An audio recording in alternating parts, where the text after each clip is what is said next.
So, good morning, everyone. I hope you can hear me. My name is Gordon Crawford. I'm Professor of Global Development at the Centre for Trust, Peace and Social Relations at Coventry University, and one of the conveners of this panel, along with my colleague, who you can see, Dr. Zainab Maibonu. And welcome to this panel on the intersection of participatory methodologies and knowledge production. We have 7 papers and 2 sessions this morning and then this afternoon starting at 4:15. So the papers look at a range of participatory methodologies and methods and their role in generating endogenous knowledge that highlights marginalized voices and challenges structures of injustice. So we will take each presenter in turn. We have 25 minutes for each paper in total. So we will have a maximum of 15 minutes for each presentation, immediately followed by 10 minutes of questions. So for audience members, please use the question icon to write your questions, and then we will deal with them one by one. We'll only use the raised hand tool if we run out of written questions and have time to spare. So welcome again. Well, just let me run through the 4 presentations very quickly in this morning's session. So first of all, we have Zainab looking at participatory video. Second, we have Bobby Smith from Warwick University looking at participatory theatre in Kenya. Third, Marwan Darwesh and Laura Sulin looking at On Our Land, participatory video and cultural heritage in the occupied Palestinian territories.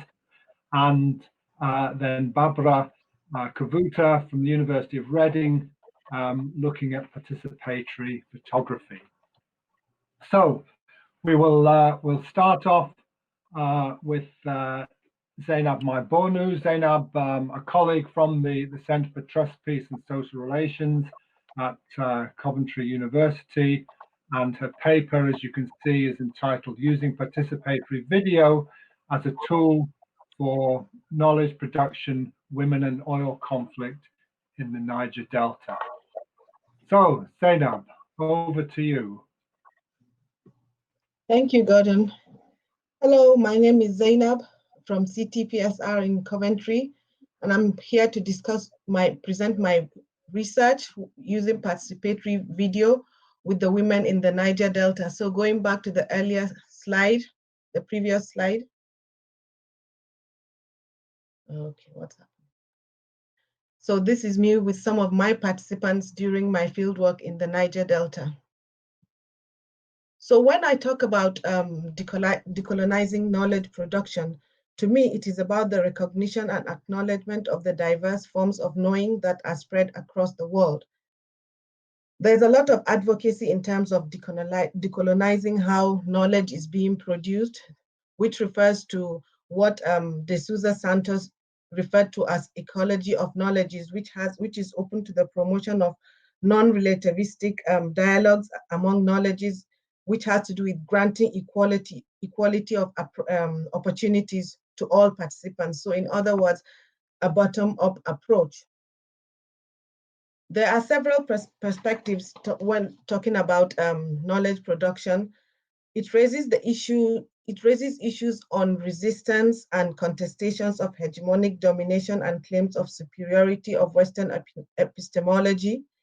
It also talks about the relationship between decoloniality and liberation, emphasizing the need to delink knowledge production and political and economic governance systems, for example, and also the issue of epistemic injustice.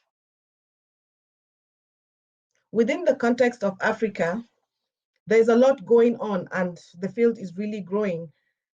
In terms of Africa, the argument is that Africa and its diaspora decisively contributed to its making and should legitimately make foundational claims on it, because Africa constitutes a rich site of new knowledges and ways of knowing and being that have the capacity to inform and transform theory in the North, to subvert its universalisms in order to rewrite them in a different and less provincial register. As a methodology, I look at it as argued by Linda Smith, which advocates for social justice expressed through and across a wide range of psychological, social, cultural, and economic terrains. The emphasis here is in the way knowledge is acquired or discovered, and as a way in which we know what is real. To me, it is an obligation to put research into work to facilitate positive change and as a source for dialogue between the researcher and the participant. So why participatory video in contributing to knowledge production in my research? I use participatory video as a documentation tool, which will provide real evidence that is verifiable. And I look at it as a tool that enables my participants, the women in the Niger Delta, to be involved in the actual research project.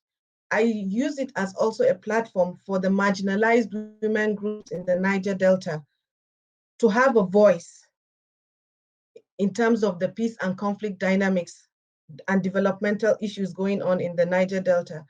I used it to capture an inside view in a lively way, because working with the women, it was such that we sat together and decided what they wanted, the world to know about them. It wasn't one that I came, yes, I had my set of questions, but they decided what they wanted to discuss. And I gave them that opportunity, to decide on how they wanted to be presented. I use participatory video also as a tool which will be accessible to a diverse set of audience. For example, issues in terms of development, conflict in the Niger Delta, my intention is to reach out to mainly the policy-making bodies. So when I present something maybe like my normal journal article, it is not one that everyone will sit and read.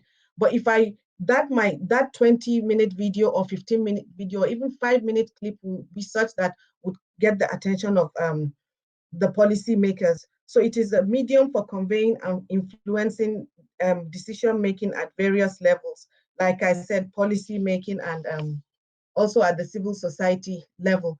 So why the Niger Delta? The Niger Delta is that part of Nigeria that is rich in oil and gas, that is responsible for over 95% of the revenues accrued to the Nigerian government.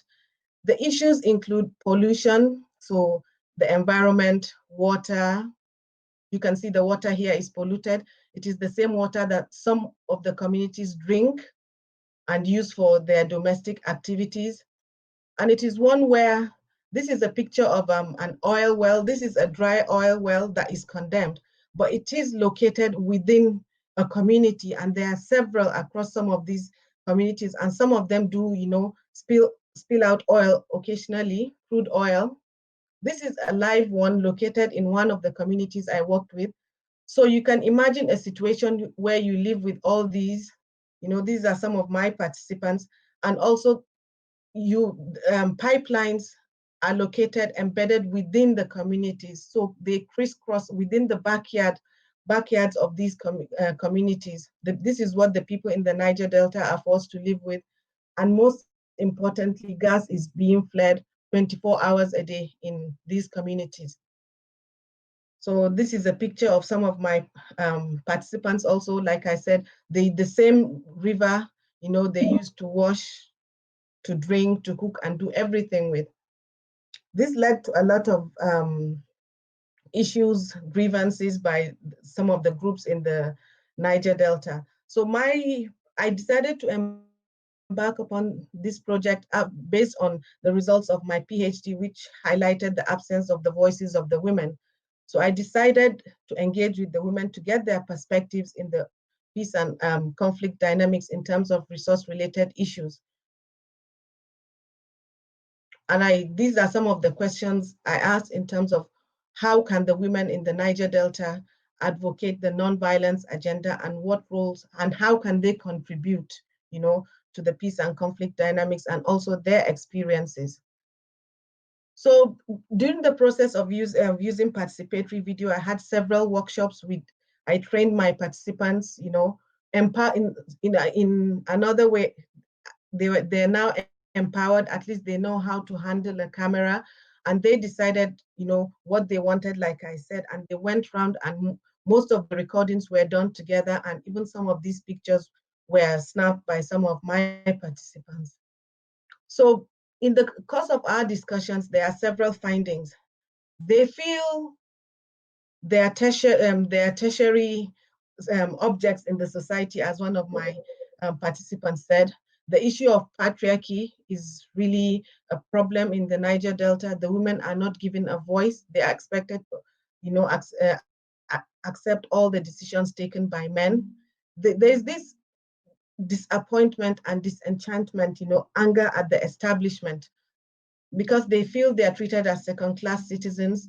And I met several women that have been affected psychologically, emotionally, and financially. One thing I must add at this stage is that the fact that I gave the women an opportunity to decide on what they wanted, the world to know about them, it opened up a lot more than I even bargained for, because my intention was just to discuss a certain aspect in terms of the peace and, the oil-related issues, but they opened up much more. They spoke about issues to do with drugs, cultism, and also issues to do with youth issues, problems that they're having in some of these communities, so much so that some of these women, several women and girls, have been raped, and they don't even have a voice to voice out. After you're raped, you can't go to the police. Even if you do, and the person is arrested, the very next day you see that same group of people or that person walking freely. So it's like some of them, as a result of this, they are pushed into engaging into several sordid activities. Some of them decide to even join some of these cult groups, especially the young girls, to serve as informants. So benefits of using participatory video: it promotes accountability and makes participation accessible. The content is also verifiable, but most importantly, to me, it is a community-led process. It mobilizes others. I know one of the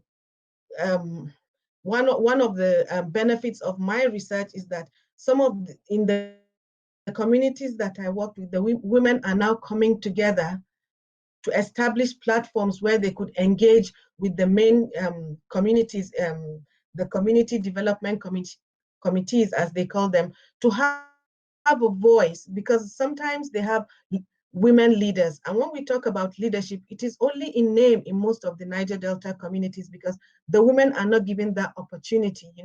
There's this culture of silence. And even if you come, they say, woman, listen to what the elders are saying, listen to what the men are saying.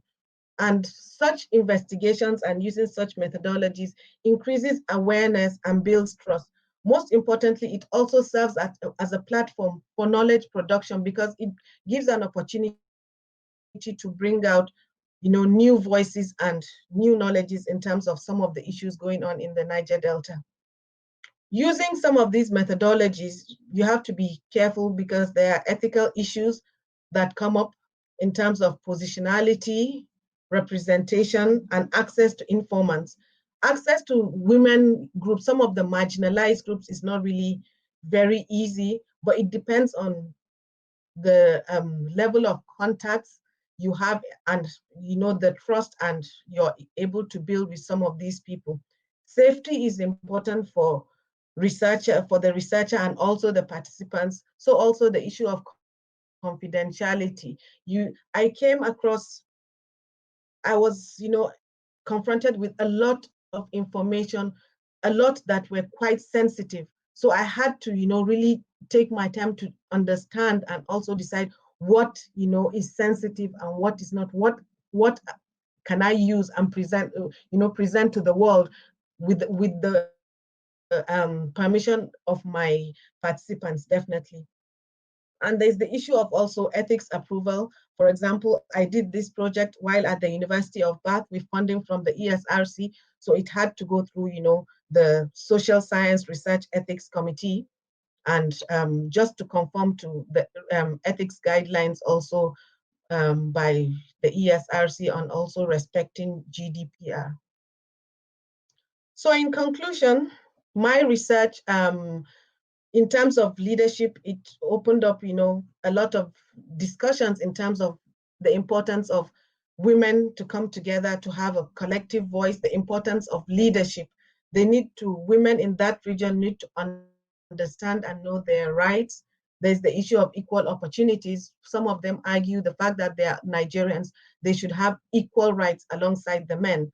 And also the discussion about engaging with trusted groups, so maybe clubs, associations, and the media to press forward their demand.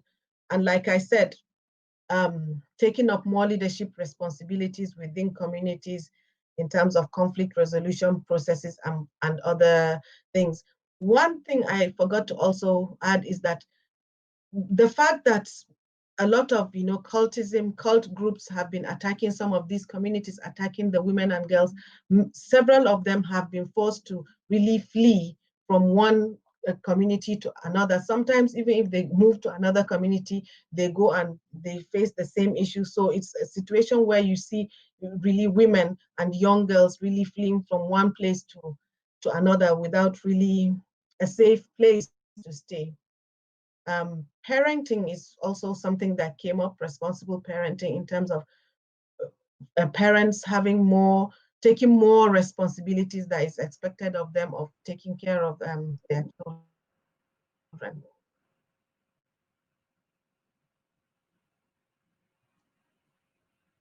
Thank you very much. Thank you, I'm Zainab. ready to take your questions. Yeah, well, thanks so much for keeping to time as well. That's really brilliant. In fact, ahead of time, you still had 2 minutes.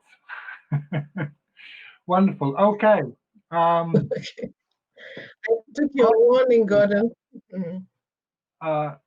We have 0 questions at the moment, but as I said at the start, please provide us with written questions. Laura, you're on the podium.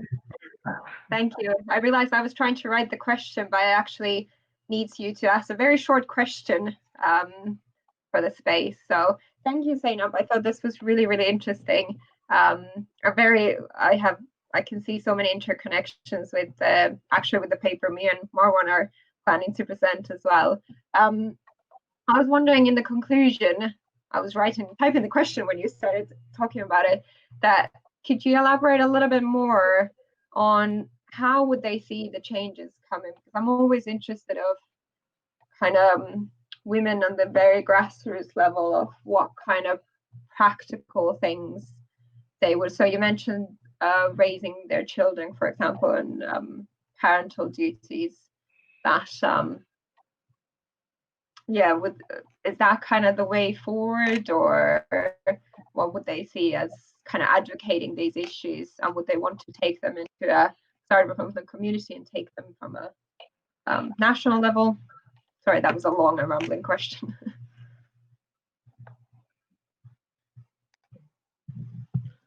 So in terms of changes, one has to do with them coming to even understand their rights as individuals in these communities. So what we have started doing, because I'm still working with them, is to, at that local level, at the grassroots level, bringing the women together, different compounds, as they call them. In each community, they have different compounds. So come together, start discussions on what are our issues. These are our issues. For example, one of the findings is that because it's an oil rich area, sometimes there's support from the oil companies in terms of scholarships.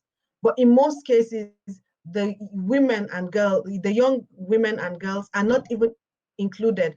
Mostly the men decide to favor their own sons and, you know, wards when such things come. So what they have started doing is first to start coming together to engage within their own local communities, and also to reach out to the other communities, because in my research I worked with different communities, and at the end they are now connected, they know about each other, and they have started coming together to see how they can make women representation in some of these community development committees, you know, stronger by sensitizing like the younger generation, those, at least those with some form of education, those that will be able to, you know, stand their ground and engage with the men, even if you're told, woman,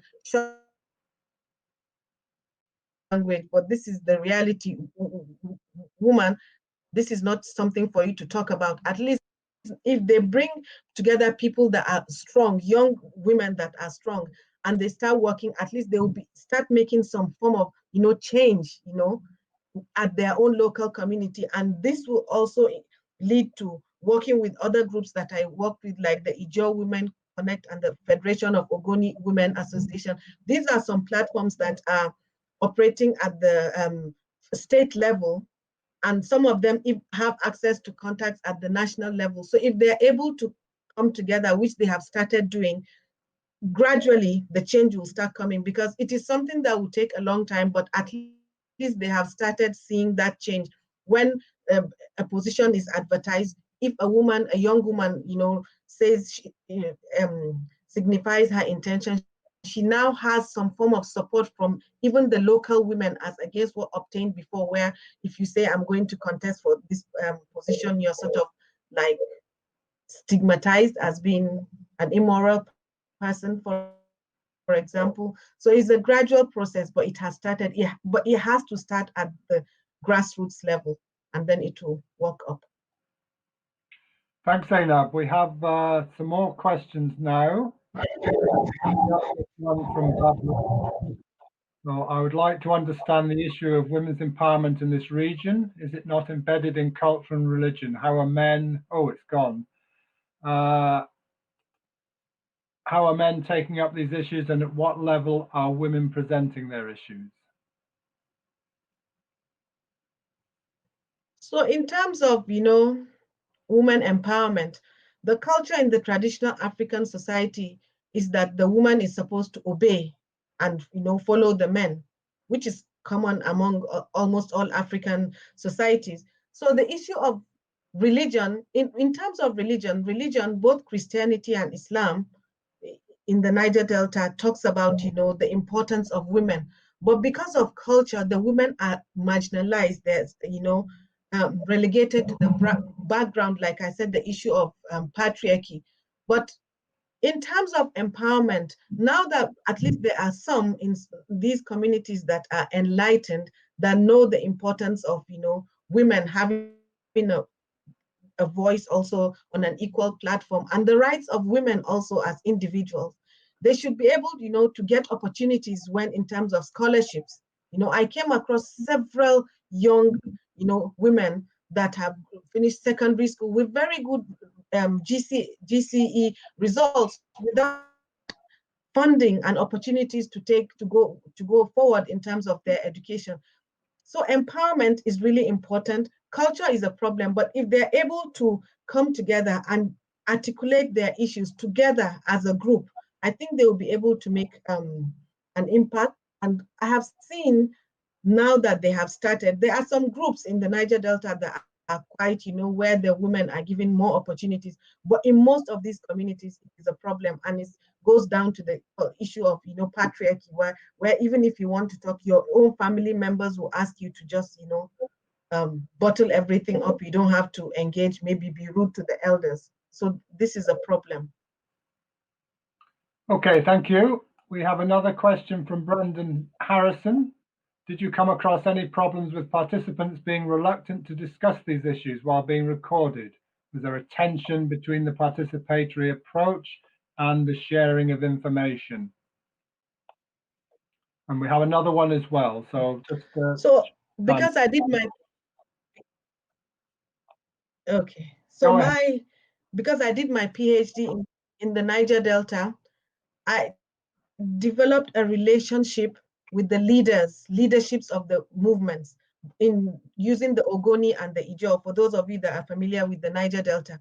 And one thing I did was that I maintained this relationship. I kept close contact with them, and I kept saying to them, I would like to talk to the women, and they kept saying, when you're ready, come back. So going back to the Niger Delta to do this second part of the research in terms of the gender aspect, for me, I was lucky because of the networks and the relationships I have built from my PhD. It wasn't a problem for me. And I also used, because I've worked in the Nigerian international development sector for a long time, I also used my contacts in getting access to the women groups. So going back to work with the women on the Ijaw side, for example, the leaderships of the Ijaw movement that I worked with introduced me to some of the women groups. And that opened up, and the fact that I was introduced by their leaders, those that they trusted, gave them some form of confidence and comfort in working with me. I would say it builds some form of trust. And working with them, one thing I did was you don't go there presenting yourself as that sophisticated researcher coming from the UK. I went back to them. I took off my hijab going to the Niger Delta, and I dressed in my traditional African attire, and I went down to them. For those of them that had children who sit, engage, discuss in a local setting, play with their children. For those that were selling food, occasionally I would sit and I would buy, eat what they're cooking. I had to show them that being a woman, I had to identify with them, and I explained to them that I understood what they're talking about. And one thing that I did was that I had several discussions, informal discussions, and also workshops. I had to present my research to them, explain my mission, why I'm here, and what I was interested in, especially using, videos with them. So we had several discussions. Many of them asked questions, and there were those that were happy to work, to be a part of it. There were those that were happy for their voices to be heard, but not their faces. So there are those that also we had several discussions, but then they said, this is just for your information only. So as a researcher, it's up to you to respect their wishes and, manage the data. So, and also because I used a two-stage process in terms of consent. The first consent was when I introduced myself, they agreed, they signed the consent form, and and then we did the shooting. So coming back to the University of Bath, and I worked with Simon, we developed the film. What I did was to go back to all my participants in the Niger Delta, and I shared with them, okay, this is what I have. What do you think? Are you happy? So before I even, presented the final product, I had to get another form of consent also from my participants. So if you're able to work with them, develop, the project, but most importantly, go back and share the output, what you have done with them is really important. And now I can say I have so many women groups, even at the regional level in Africa, that are willing to work with me in terms of women and development issues.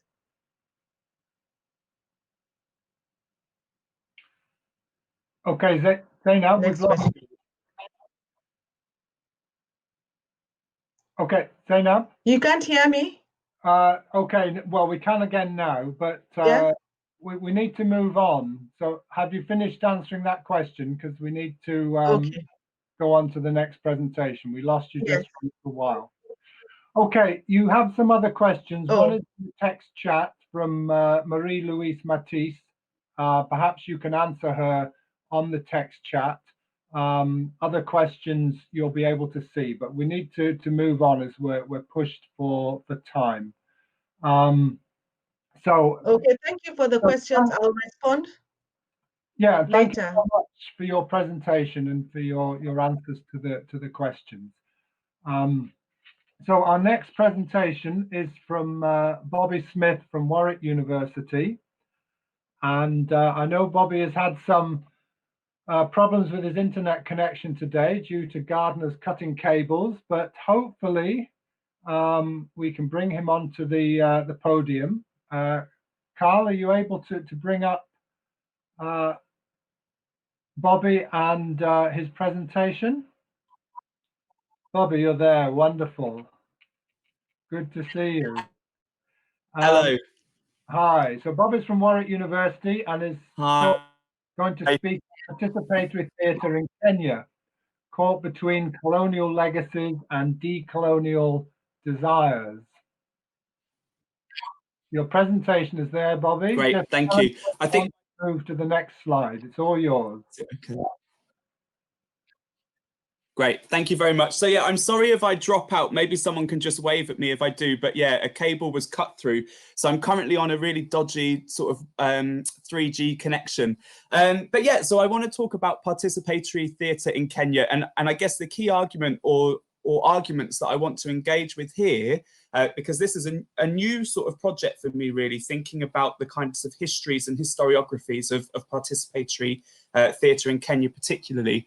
And I want to think about the fact that indigenous performance forms in Kenya have been decimated and radical examples of performance often quashed. So what comes in their place are externally shaped practices that began with colonialism, this legacy, and pervades until today, I want to suggest. So I want to talk about how participatory performance and the extent to which they can realise decolonial desires are limited. So the artistic forms that we work through and the partnerships that we build and participate in perpetuate the dominance of partners in the global north. And of course, I need to put myself centrally to this. So I'm a theatre maker and researcher. I don't know if you can see there, but I'm sort of hidden in the background of that photo. Normally, I hate putting photos of myself in slides, but I thought it's really key for me to actually put myself within this too. What does it mean for a white British theatre researcher and practitioner to be involved in this kind of work? So yeah, I guess the key thing here is that rather than offering a decolonial approach, we might understand participatory theatre as being as guilty really as any other approach to development of upholding colonial legacies. So if we move on to the next slide, that's great, thank you. So that's what I'm going to talk about. I'm kind of splitting this up into 4 sections, I guess, my presentation. And if we move on to the next slide. Thank you. Yeah, so just quickly an overview then of what participatory theatre is. So it could involve the use of theatre-based workshops to explore a whole range of issues. You know, in the 80s in particular, there were lots of theatre projects across the global south that were looking at HIV/AIDS. In Kenya, where a lot of my research and practice has taken place, now really theatre practitioners are looking more at issues around peace building and conflict in particular. So that could be through, as I said, theatre-based workshops. It could mean creating performances with specific community members, so actors and artists drawn from a community that people want to intervene in, and creating performances around the issues that they face. Or it could be that the performance itself is participatory, so perhaps the audience can engage and intervene in the action and try to find solutions to the problems that are displayed in the performance. You might hear also terms like theatre for development or applied theatre being used alongside participatory theatre. And really the dominant approach to participatory theatre globally is based on the work of Augusto Boal, who was a Brazilian theatre practitioner, who his methodology that he created was called Theatre of the Oppressed. And you know, as the name suggests, he was drawing on Paulo Frere's pedagogy of the oppressed. And this has really become, I think, probably the most well-known form of arts practice, perhaps, by development organizations too. Often when I've spoken to people who are more linked into development or working for NGOs, they know what I'm talking about when I bring up Theatre of the Oppressed. So it's become a really well-known system of working, and there's a perception that you can train people quite quickly and quite easily to use it. And generally, I think that people are really positive around what participatory theatre can do. You can see there's a couple of quotes there, one from Bawal talking about the role of what theatre can do in social change, and more recently from Cook and Saria Dunlan, where they're talking about how theatre and arts approaches might challenge top-down power dynamics and enable small-scale, more locally relevant interventions. Also, where we're talking about arts, people are really talking about how the art forms themselves can become decolonized. Can we use more local forms of art, or traditional or endogenous art forms?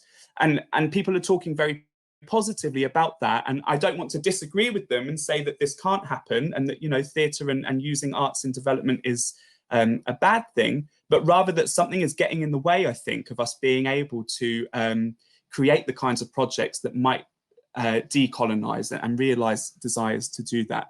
I think actually a lot of the positive language around arts and theatre and performance in particular actually glosses over some of the histories, some of the power issues that prevent us from being able to work in more equal, equitable ways. So if we move on to the next slide. Yeah, great. So the theatre scholar Baz Kershaw identifies that when it comes to forms of theatre like participatory theatre, there's a lack of attention to the histories and historiographies of these practices.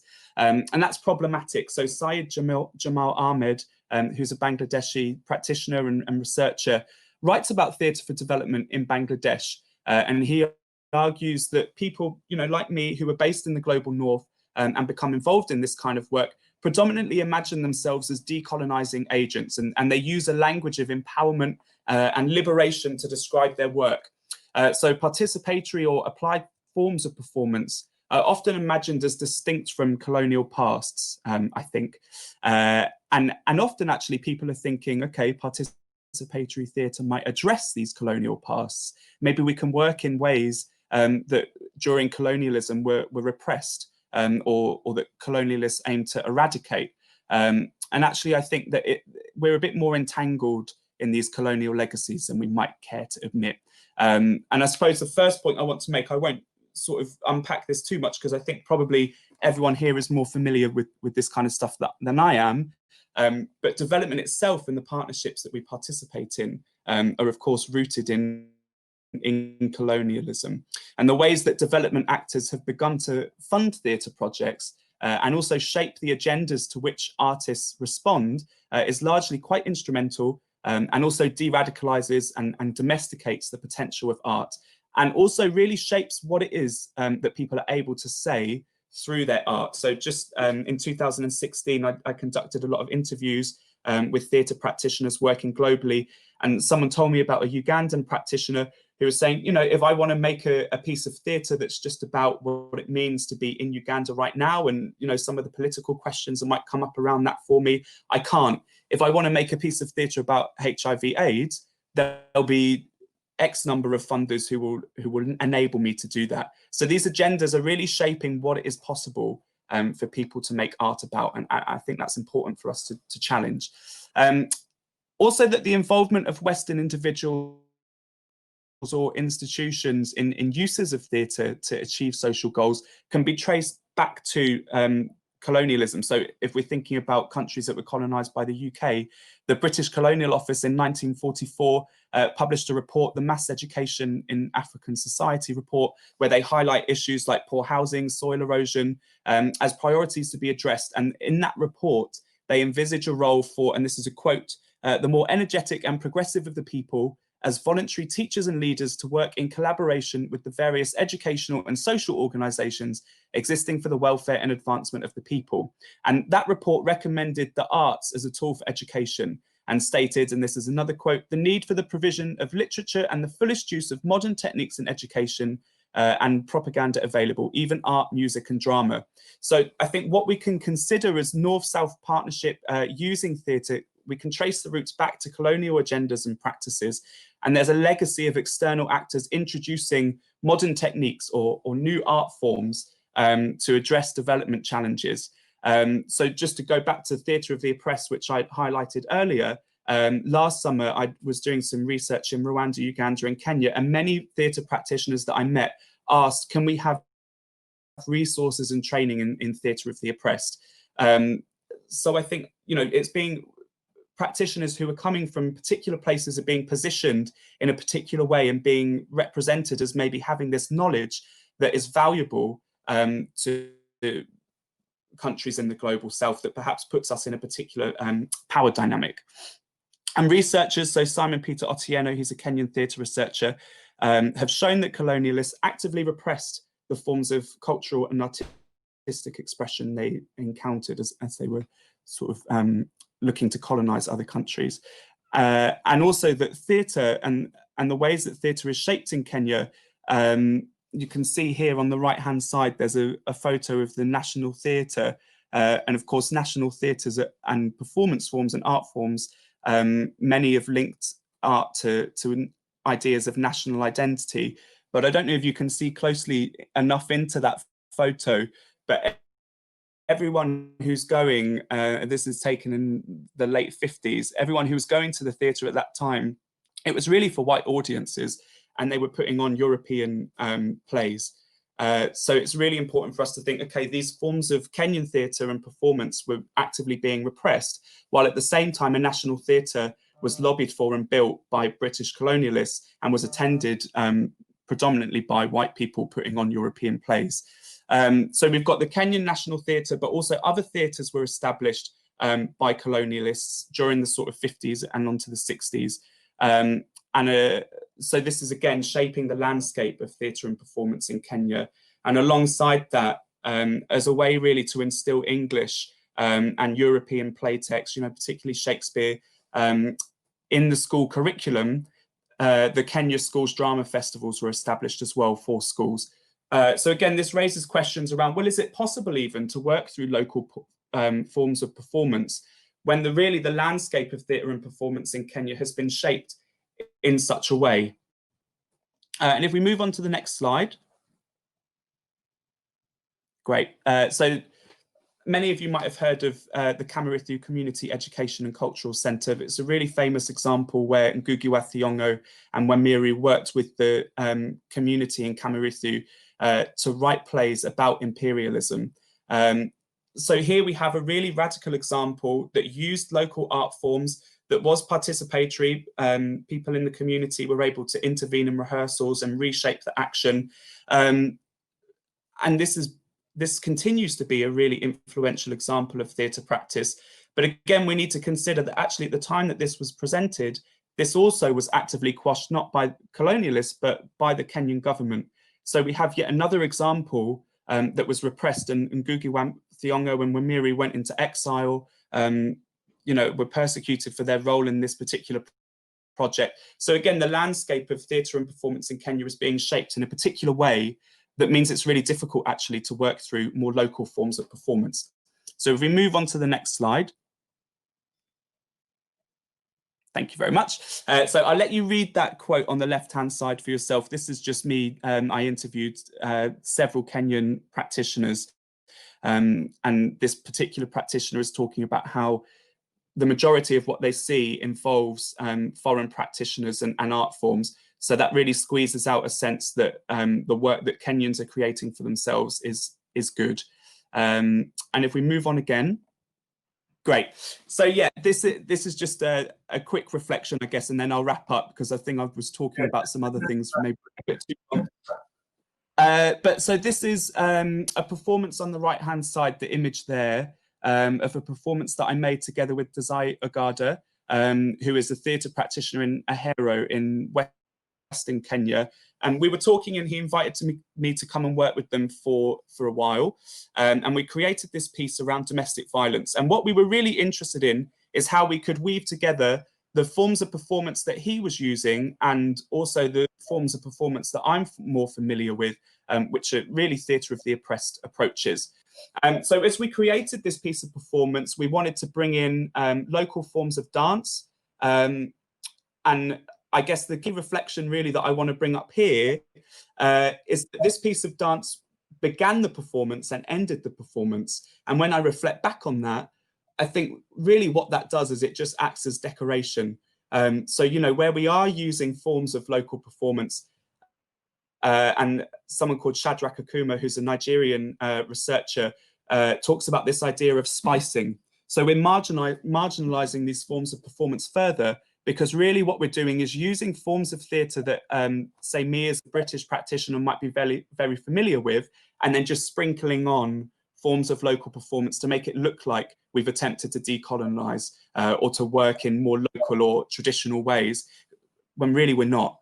And then another point, I guess, just to raise is a form of participatory theatre in Kenya that has become really quite prolific, called magnet theatre.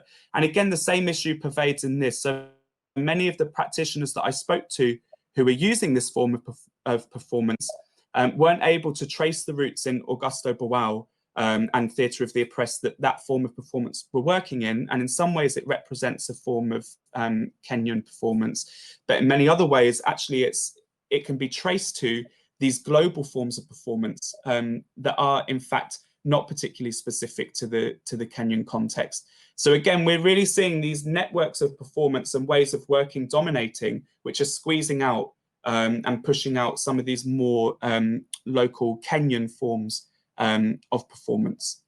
And just another point, I guess, to highlight is often, and I've done this myself today, we often talk about forms of European theatre or global forms of performance that have been, widely acknowledged and become systems, and we're able to specifically name them. When we're talking about participatory theatre in Kenya or Kenyan forms of performance, we just end up using markers of traditional or indigenous. So we have the very specific forms of theatre and performance that someone like me is able to bring, and then this pretty vague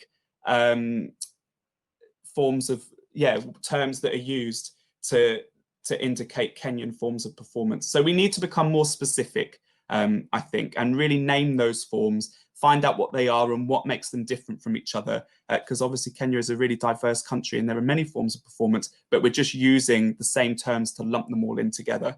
And I think I should stop there because I can see my time is up. Well, just complete your concluding slide. Great, thank you.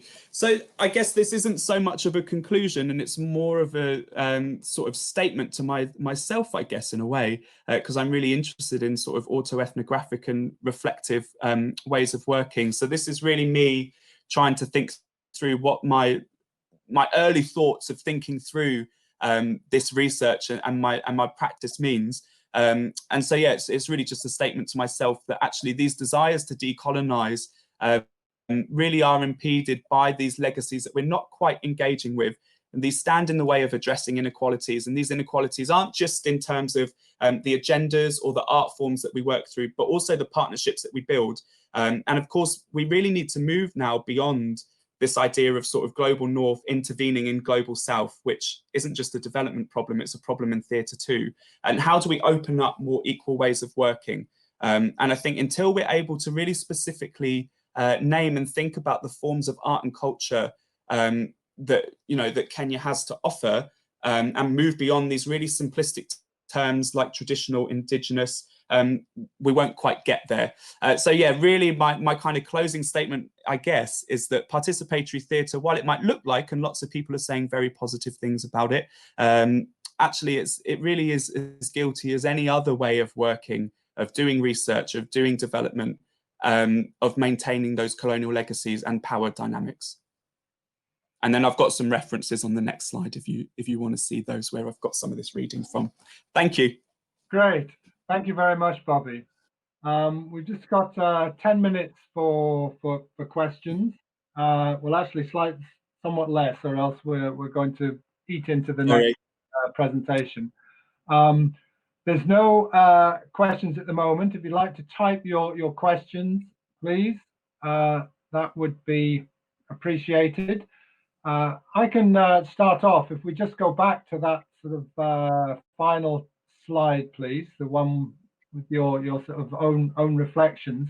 I mean, one reason for asking for you to go through that was I thought it was quite provocative when I looked at it before the session. And on the one hand, we're sort of impeded by researchers, practitioners, impeded by colonial legacies, at the same time sustaining them or maintaining them. I mean, that's quite a strong statement, and I wonder how, you know, how do you see it being possible to break that vicious cycle? Yeah, I mean, I think it really is about thinking through the partnerships aspect for me, at least, or that's what I've become really interested in. So how do we make these partnerships more equal? How do we think about, okay, if we're looking at a challenge, the challenges we face now are really interconnected, and maybe they always were. So, you know, at the moment I'm working on a project which is using performance to think about the climate crisis.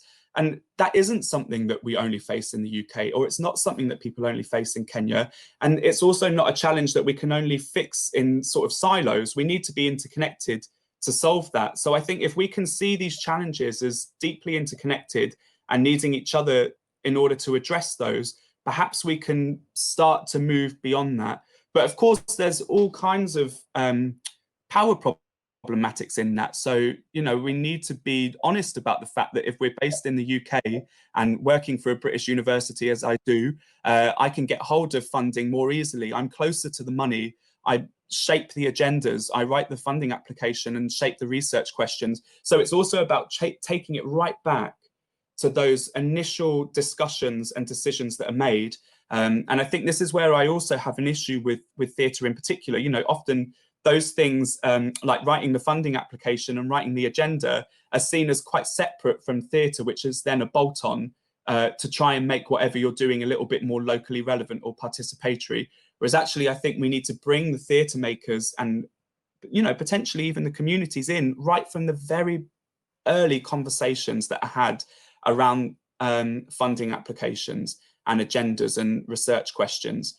So it's really thinking, I think, through the time at which people get involved and also the spaces that are involved. So it's not just the Global South as a space where development happens, it's happening everywhere, if that makes sense. Indeed, yeah. Thank you very much. Any other questions from the audience, please? Well, from a situation of having to move on and ignore some questions for the Zainab's presentation, we're now got time but no questions. Okay, well, you seem to have stunned everyone into silence with such a fantastic presentation, Bobby. So Well, I think the opposite might be true, but obviously if people have questions, you can always email me. okay, we have one raised hand, so let's just take that. This Les Lebedeau from the Open University. Let me try and bring you onto stage, Les. Okay, Les, I think we should be able to hear you. We can't see you, but we should be able to hear you now. Please go ahead with your question. Yes, I thought for sure a question would come from someone who knows more about this than I do, but there wasn't any, so I will fill the breach. Yes, I was struck by the comment from your colleague that the mere presence of a Westerner leads everyone to assume that all the good ideas came from that person rather than from the local people. So how do you deal with that? Yeah.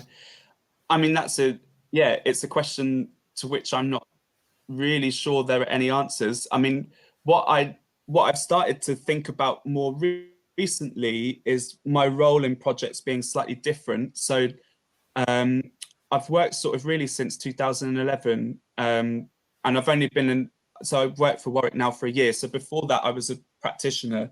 Now I've sort of shifted more, I guess, to a researcher. So I think I'm thinking about my role differently. And actually my role in projects like this might be more to connect people and try to enable projects to happen rather than necessarily being the theatre maker who goes and does something. And really it's precisely for that reason, because I don't know how to sidestep some of those issues around dominance. I mean, I think that great things can happen when it comes to intercultural exchange or working together interculturally through arts to think about the challenges that we face. But yeah, I'm not sure how we tackle that issue really. So sorry, that's a bit of a cop-out of an answer, and I guess it's also really about reflection and personal reflection as well, and always being engaged with that, to think about, right, well, what happened in the room, or what happened in the workshop just then, and what might that tell us about moving forward. And sort of trying if you can to decenter yourself, and being open about the gaps in your knowledge, and being also very open about where my specific ways of working and theatre practice come from, and the fact that they might not be universally applicable. I think, I've been quite critical in this presentation of Theatre of the Oppressed, and really that's because it has become a global system and a global way of working. It emerged from Brazil, and potentially I think because of that, people think, oh, right, great, this is a methodology from the global south, so let's roll it out across the global south, and that might make us decolonial. Well, actually, it really depends who's the person rolling it out, and the position that puts you in as the kind of trainer or theatre maker, who is then using that methodology from place to place to place. I think we need to be really clear specifically about where our influences are coming from, where the limitations might be, and showing our own thinking through and failures within that, I guess, so that we're not sort of seen perhaps as an expert or having this, this sort of universally applicable knowledge. Thanks, Bob. I've got one question here, which I'm bringing up from Gareth Ward, who's saying, I'm interested to hear your reflection on how, since art forms are continuously evolving, non-Indigenous theatre forms can be reimagined and owned by Kenyan artists. Yeah, I think that's really an interesting question. Thank you. And yeah, I mean, of course, I guess they can be, and that's what Homi Bhabha talks about when he's talking about hybridity, and the fact that, okay, we might offer out these forms of performance, but of course it's not to say that Kenyan theatre makers are only ever sort of repressed by these other ways of working, or have no agency within that themselves to take the art forms and the ways of working that they think are relevant and to reshape them in new ways. I guess it's really about opening up the space and enabling that to happen, and trying to tackle some of those issues around sort of ongoing cultural dominance and dominance of particular art forms, I guess. So maybe offering something out and then enabling the space and time. And there's not very much money to do this kind of stuff. So also the money, so that Kenyan artists would have the space to explore and think through the art forms that they're using. Because right now it's participatory theatre in Kenya is reactive very often, and there isn't the time for theatre makers to really explore and think through how some of their art forms might look. It's sort of a bit of money coming from ActionAid to very quickly put together a participatory piece of performance about peace building. Whereas actually, I think what we need to think about is, okay, how can we have a sort of 6-month or even 3-year artistic development program so that you're able to think through how it is that you want to work, develop your art form, your practice. And just to go back to the research I was doing last summer, I was working with a Kenyan theatre maker in 3 cities to think through the challenges really of being a theatre maker in Kenya. And something that people kept bringing up was they really wanted to work through forms of art that might be specific to them. So we were in Kisumu for one part of this research, where many of the people who came were Luo. They wanted to work through Luo forms of performance, but weren't quite sure what those were and didn't have the time and the space to do that. Instead, they needed to just throw something together to get paid by someone who fancied a bit of theatre being part of their program. So about those spaces too. Great. Okay, thanks very much, Bobby, for a really great presentation. We need to move on now to the next presentation, which is my colleagues Marwan Darwesh and Laura Sulin from CTPSR at Coventry University. If we could bring them onto the podium, please. And also, Laura, are you starting off? Marwan too. Okay, I'm going to disappear so that we can bring up your presentation. So over to you. We're running a little behind schedule, sorry, but you have 15 minutes for your presentation. Thank you. Thank you. I'll try to talk fast. Good morning, everyone, and thank you for attending this panel. So today, me and my colleague Marwan are presenting our paper, which is currently under development, on the dimensions of resilience disorder of Palestinian youth in South Hebron Hills. This is based on a British Council-funded cultural protection program, which we've been embarked on for the past 2.5 years now, actually. And I would like to mention in the beginning, before we start, is that even though we are presenting this paper as something we're developing, the work that has been done has been an immense contribution of both the team in Coventry University, but also the team and our partners in Palestine. Can I get the next slide, please? So basically, the research question we're looking for this paper is how participatory video approach to oral history contributed to youth agency and sumud, which means resilience, and their connection to the land and culture in South Hebron. And can I get the next slide? So to give you a bit of context on the project, the focus of it was to look at intergenerational relations in the Bedouin communities in the occupied Palestinian territories, with the aim of empowering young people to explore and preserve their own lived cultural heritage and its relationship to the land. I should mention that the area where we worked on was called South Hebron Hills, which is approximately 33 small villages, hamlets, and communities. It is in the south of Hebron, and it is located in the West Bank in the Area C, which is under the full Israel military and civil control. And also parts of the area are active military firing zones as well. We had an active partner organization in Palestine, and with the help of them, we recruited about 30 youth researchers between the ages of 18 and 28, both about 50-50 women and men, who then went on to record stories from their older generation of the heritage they have. And as you can see from the picture, this is one of the youth interviewing a member of their community. And obviously they used the participatory video to try to record these heritages, but also they developed the themes that they were interested. For example, caves, popular songs, or some of the really popular ones that they wanted to explore more, as well as weddings. And as part of the research, they participated to different trainings, met with some other people. There was some kind of knowledge exchange program with different communities, and also some of the youth researchers came to UK to conduct a speaking tour to kind of share their treasure and heritage, as they call it. Just lastly, I should mention that these Bedouin communities in the OPT, they have a really rich cultural heritage, which is based on kind of their semi-nomadic ways of life. And because of the Israeli closed military zones, this has caused severe restrictions of movement, which has obviously threatened and prevented the existence of this heritage. Can I get the next slide? And then I'll give to my colleague Marwan.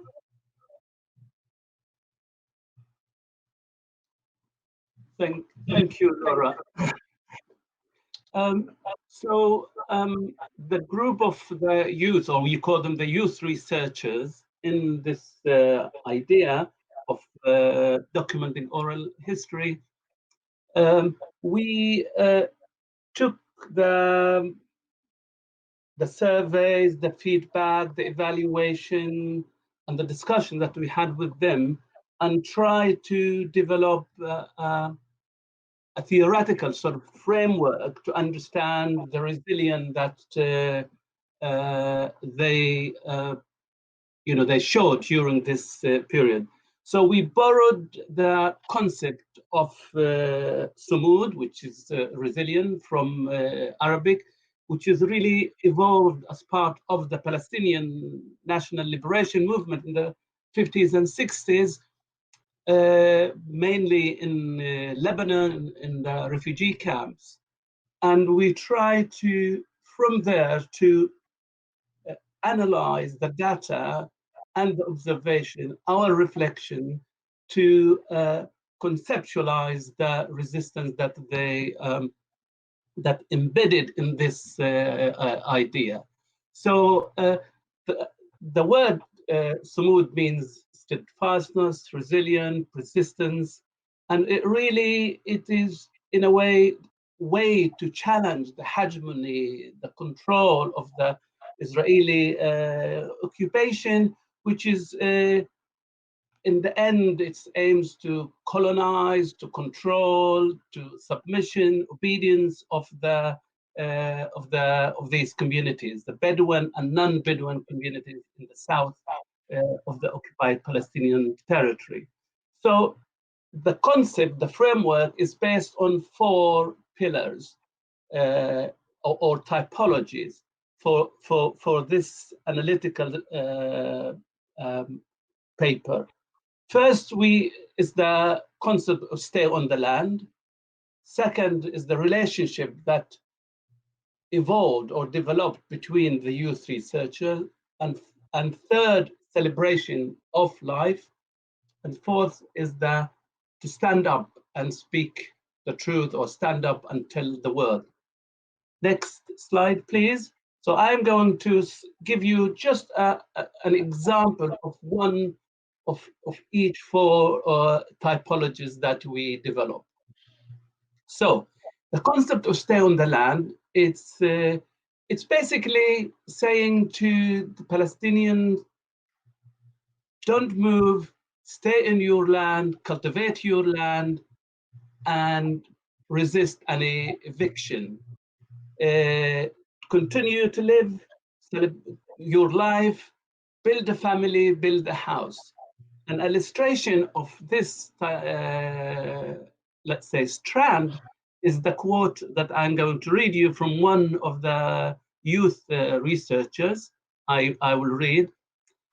Here in South Hebron, considering that we are under Israeli occupation, which try to diminish these areas through our stories and documentation of daily life of our elders before occupation, this has led to us growing more attached to our land, and it increased our belief in our right over this land. So this is one illustration of what it meant to the youth researcher to stay on the land. And the second area, which is fostering and building relationship, preserving the social cohesion within this area, and inclusion, trying to reach out to others and build a cohesion within the youth researchers and within their community, building a solidarity, support. And the quote that to illustrate this idea, I will read. I appreciate very much how the relationship between the youth researcher developed. They didn't know about each other. They didn't know that some of these villages and hamlet actually exist. Today, we have very strong and informed group.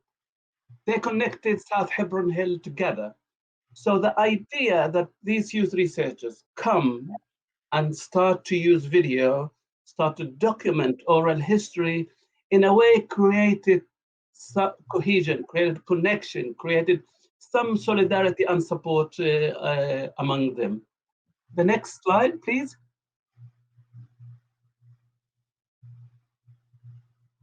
The third area is celebrating life. Within the context of occupation, many times, we overlook that to enjoy, to live, to celebrate is part of the resistance. To be proud of who you are, your identity and culture is part of that resistance, or resilient, let's say resilient resistance, and feel that dignity. And the discourse, the dialogue, the interaction between the youth also enhanced that. And the quote that I'm reading you, just an illustration. It says, "I'm so proud that I had the opportunity to talk about my village, Wadi Rakhin, which so many people don't know about, and to talk about the lives of the people living there. This gives me so much pride." The fourth area is really speaking the truth, standing up and telling the world, which is the increased sense of agency and power among the youth. And this has particularly become clear to us when the youth came in a UK tour to speak and to participate. And we resisted all along that we will speak on their behalf. We all the time try to, that there would be the center stage. As one of my colleagues said, remember that you, for the youth, remember that you are the expert in this area. Sit on the rock that you know very well and tell your story. So during their visit, I just read one of the two comments. It's of the youth. He said, "It gave me the opportunity to show others what our generation is capable to do, and the message is stronger, and you present an overview picture. You tie the past with the present, and so your message is stronger." So these are the four pillars that theoretical concept that we are trying to, we evolved out of from this idea.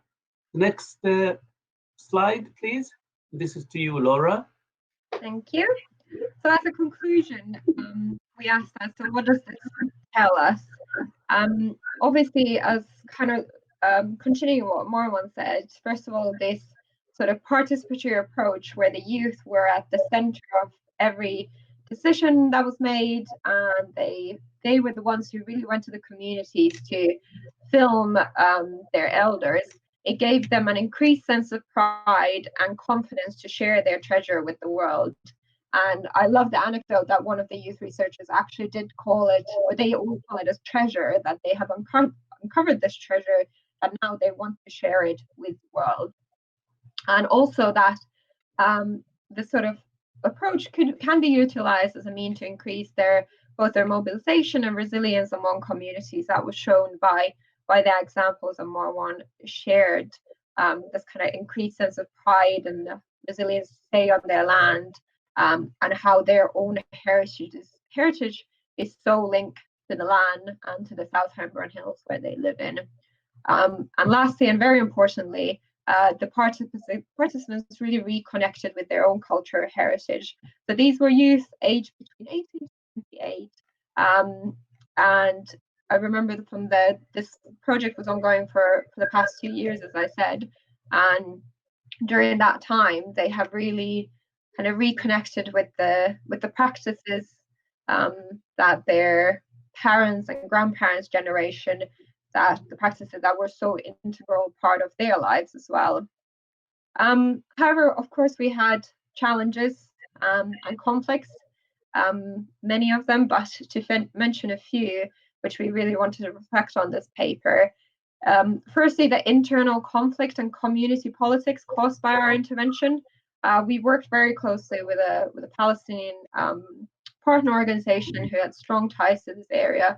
Marwan has worked in this area before, so there was a strong linkage there. And even with how we carefully tried to plan that we wouldn't cause a conflict, there was still conflicts between the different communities. There's 33 of them who gets to participate, who the different internal politics between the different communities. I should say at this point, though, that we did go to all the 33 to recruit the youth researchers, so they were quite evenly represented. Just a small point of technical equipment, logistical matters. This is a vast area. Just the logistics of getting the youth to be able to go. The very small country, we actually need 4x4 to come travel to different communities. That was a huge challenge.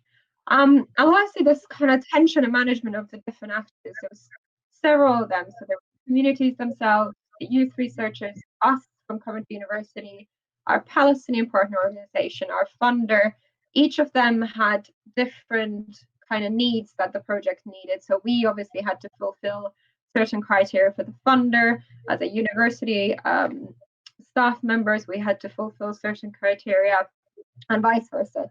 So we kind of question ourselves that even though we try to make this process really participatory in nature, how participatory can it actually be when it was, in the end, it was us who kind of designed the project and kind of designed the elements of it that, yeah, I guess the question we're still trying to think that what is how participatory can it be with the different demands and challenges from the different actors who were involved as well. I know we've run out of time, but Marwan, is there anything else that you would like to add to the ending? No, I'll let it for any questions or any observations, and then we can take it. Brilliant. Thank you. Thank you. Can we just get the last slide so we have our emails there, just in case anyone needs them? Great, thank you so much. Let me open it up for questions, please. There's no written questions, so if you wish to raise your hand, then we can do it that way in the interest of time. Let me just ask one question. We have one raised hand. Okay, it's Les again. You're doing a good job, Les. Let me bring you onto the podium. Oh, I'll have to do.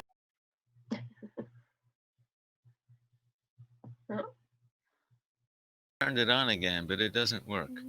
So that's why you can't see me. Hi, Les. Hi, Les. We can hear you. Yeah, I turned on the camera. It now says allow, but it's not working. Yeah. Anyway, the question is about the underlying process of participatory video, because I'm just about to use it in a new project. And the discussion among the participants can go on for a long time in a good way about exactly what they want to film and how and so on, and for what purpose, with what effects they anticipate, and so on. And that process is rarely documented, or if it is documented, it is rarely read. So what insights do you draw from that process? Yeah, thank you very much. I mean, that could be by itself just a paper or a way of. I think it is fundamentally, it is the realization and that the experience and the agenda is there among the youth, and it's how can we facilitate that this agenda, these ideas can sort of come to the surface. Now the trouble is that it will take a long time, and we didn't do well for the first phase. I must admit it was very hard to manage it. It was we didn't really tick the boxes that we were supposed to do because it was hard to do the recording, the archiving, the discussion itself. So it wasn't easy. It was very difficult to do. And I remember, and I'll let Laura say something. I remember very early on, when one of the participants made like 4 minutes interview, they thought this is a huge achievement, while we thought, yes, it is, but this is like so little. We wanted a much longer sort of in-depth interview. So we just have to go with it, really. Laura? Yeah, I would continue from that. I think we were extremely fortunate in that way that we did receive another set of funding to continue the work. And because of the first phase, we learned so many things. And I would say that as a research process, we really needed to continuously evaluate what we were doing formally in a written format. So not just informal discussions with colleagues, which I personally thought as a process really good.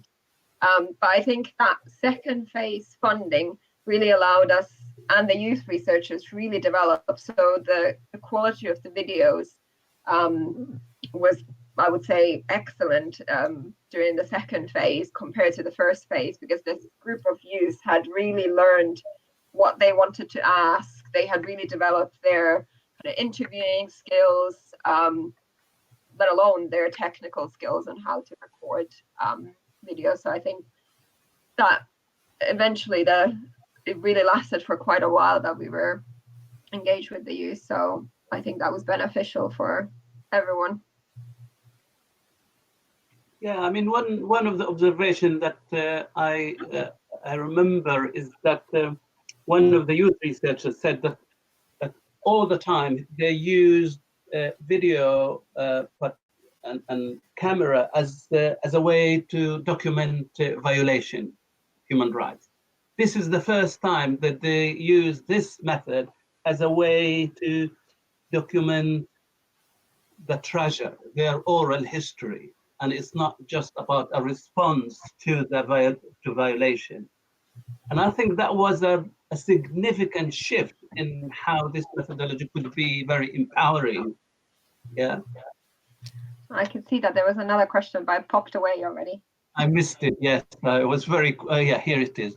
Could you talk about more about kinds of conflicts that emerge between the participants' communities and what? Yeah. How we resolved them and how did it? Well, just one example. There are, you know, in South Hebron and in Palestine, it's highly politicized communities. So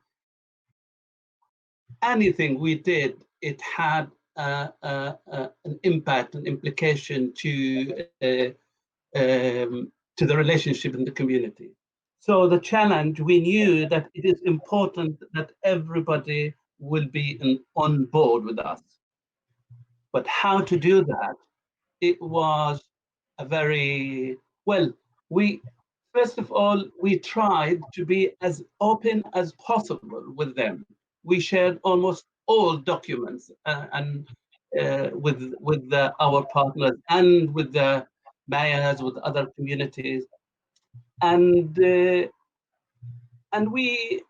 is to the point raised in the earlier session, we're trying to ourselves reflect on what our role, to be aware, conscious, awareness of what we're doing, and to any activity we wanted to do, anything we wanted to do, we will approach everybody, and we try to make the space of the voices of everybody.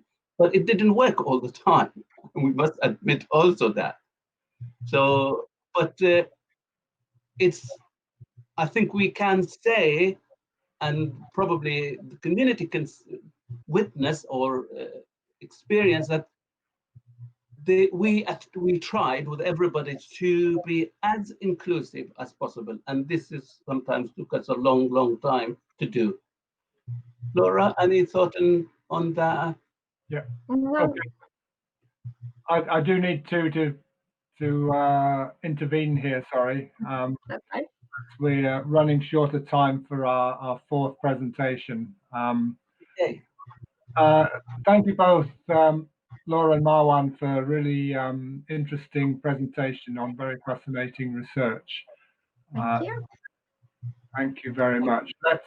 We have to move on to our final presentation, which comes from Barbara Kavuta from the University of Reading. If we can bring Barbara onto this podium, please. Please go ahead. Okay. Hello, everyone. Yeah, I'm Barbara Ntaba, a Commonwealth scholar from University of Reading. And I'll be presenting on the unlocking the community hidden treasure using participatory photography. And this is just one methodology that I used in compiling my thesis. So, but basically my research, I'm looking at the impact of people's attachment on their land when they're asked to move because of flooding and disaster-related issues. Next slide.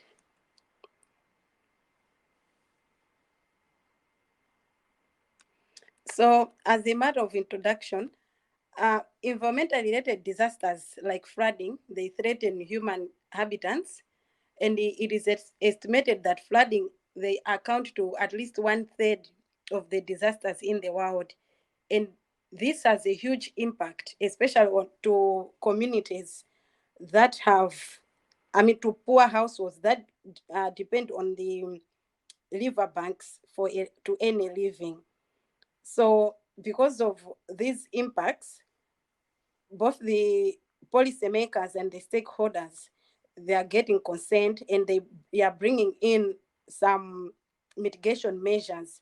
And one of the mitigation measures that has been adopted widely to help the vulnerable communities living in the floodplains is resettlement. Resettlement basically is to remove those people from those areas that they have stayed there for the rest of their lives.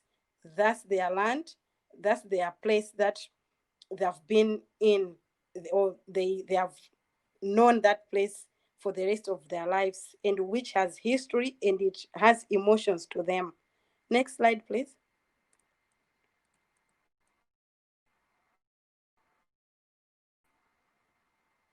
So basically, with the issue of moving people, it has been seen that there are a number of perceptions from the people who needs to be removed.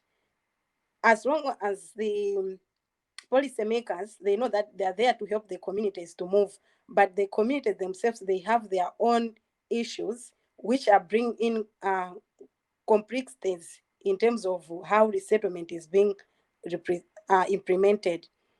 And people normally, they have the feeling that this is our home.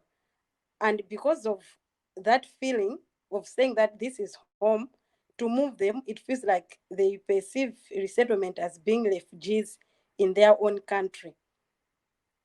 And their original land is perceived as a source of their own pride. Next slide. Yeah, so this idea of wanting to be home is what is called place attachment in my research. And this place attachment is embedded in social connections of the people, the physical and tangible resources that are there in the original place, but also the social ties and including people's identity. And however, in most resettlements, this emotional part of it is not considered. And because of that, there are a number of issues that are being coming in. And it has been noted that place attachment has a great bearing on one's decision during resettlement process. Next slide. Yeah, so one of my objectives in my research is to understand the significance of place attachment in environmentally reduced resettlement. And this research was conducted in sub-Saharan Africa, in Malawi, to be particular, and in those two highlighted districts, which is Chikwawa and Nsanje.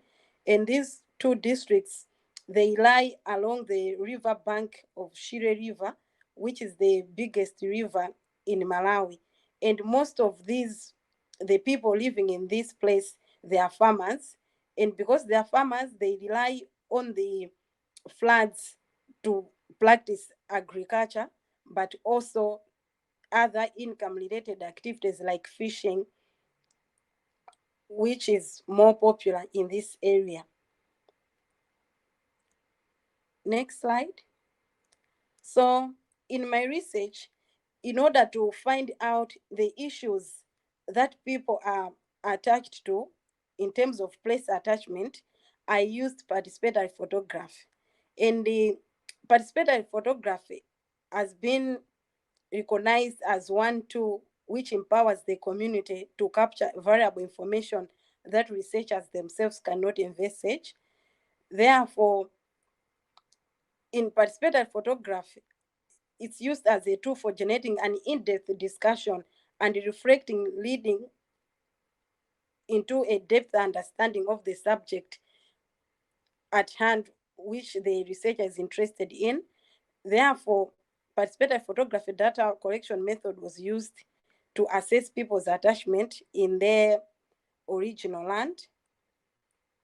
So how is this being done as a practical part of it to generate the data?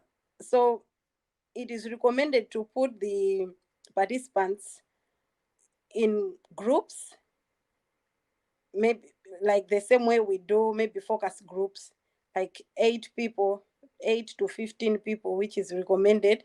So you train the participants. That's the first day that you go there to engage with the participants. You put them in the selection process. You select the groups. You train the people how to use the camera, which they are handed into them on this particular day. And you tell the participants your objectives. And after telling them your objectives and what you're looking into, you let them have the camera to use at their own convenient time to take the pictures that they want. So this was seen to be effective for collecting valuable information. And the researchers, the participants can be grouped in different groups depending on age group or gender. So in this case, there are women groups, the elderly, the youth, but also mixed groups. So in my research, I had 10 groups from each category, the categories that I've mentioned, and each group was asked to get at least 5 significant photos that they can be able to explain that these are the issues that they get emotion to, they are attached to, such that because of those issues, that's what they are bringing in their decisions to resettle. So in my research, in this case, I had 200 photos that were collected by the communities themselves. And these pictures were used as prompts that generated a discussion around place attachment in relation to flooding and resettlement in the Lower Shire.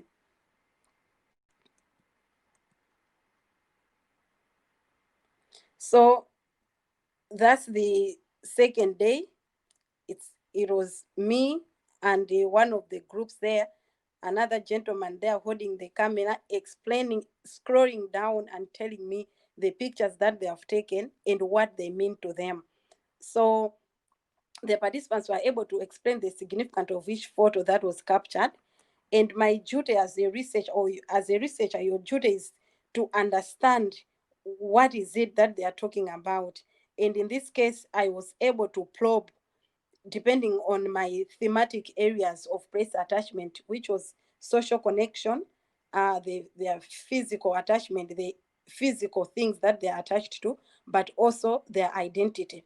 So from their explanations, I was able to solicit out these issues that were of interest to me. Next slide. Yeah, so that's also another youth group that was also bringing out their issues and the ideas, the things that are letting them to be attached to their place. So I should be able to say that so in the process of this resettlement, it was seen that there were like four movements that the people were doing. These were like others they were accepting to resettle, but within time they were coming back. Others were staying there, and there was another group that was refusing to resettle, and there was another group that was moving back and forth the two places. So this is what made me to probe more to see what is it that it's bringing in these movements. So in terms of physical bonding, like the physical materials that people they are seeing there, I was able to have pictures like of the river itself, the forefathers' land, which people they said this is our forefathers' land, and it means a lot to us. Although we are saying that this resettlement process is giving us land where we are going, and they're saying that is safe, but this forefathers' land, it has a meaning that it can be transferred from one generation to another. And as the current occupant, it means this is the resource that I have that I will leave in my generation. When I go, my children, they will be living in this piece of land. And obviously, because of the flood deposits that come in there, the land is fertile. So the argument is, you see, we are agriculturists and we can't find fertile land somewhere else. And the lake is also source of income and also food if they go there and fish. And another part was the non-tangible materials based on culture and identity. There's one picture there of a graveyard. For a researcher, when you're going in that area, you just feel that this is just a graveyard, it's done. But to the community people themselves, what they said was, this is the source of the spirit for our forefathers. And these spirits, they protect us. And whatever we have, it's because these spirits are there. They are like our guardian angels. So we cannot be able to move to go somewhere, leaving this behind. However, these narratives, when they are taken to policymakers and also maybe the media, is portrayed in a different way, that these people are adamant. They are talking about the spirits, which that doesn't exist. But to the communities themselves, this is their source of protection, which they feel it cannot be taken anywhere. And you can see a picture of that tree there. They say whenever we have problems, or let's say drought, it means we go at this place, we perform our dances, we talk to our gods, we pray, and the God, they hear us, and we have rains in between 2 or 3 days. We have the rains. So where can we find this? And the other one is a port, which they were talking about water. In towns, they have refrigerators, but in this community, they value this. So this is part of the identity. They say we value much having water like this, or even the issues of like using toilets. We don't like it to go somewhere where in the toilets are like they are used like a public place where everyone is seeing you that you are going to the toilet. So these are some of our non-movements issues. Next slide. So in terms of social bonding, people are talking about leadership roles. For some leaders to leave their original place to go somewhere, it means they will no longer to be recognized as leaders. They will not be respected wherever they are going. So because of that, people are saying, look at us.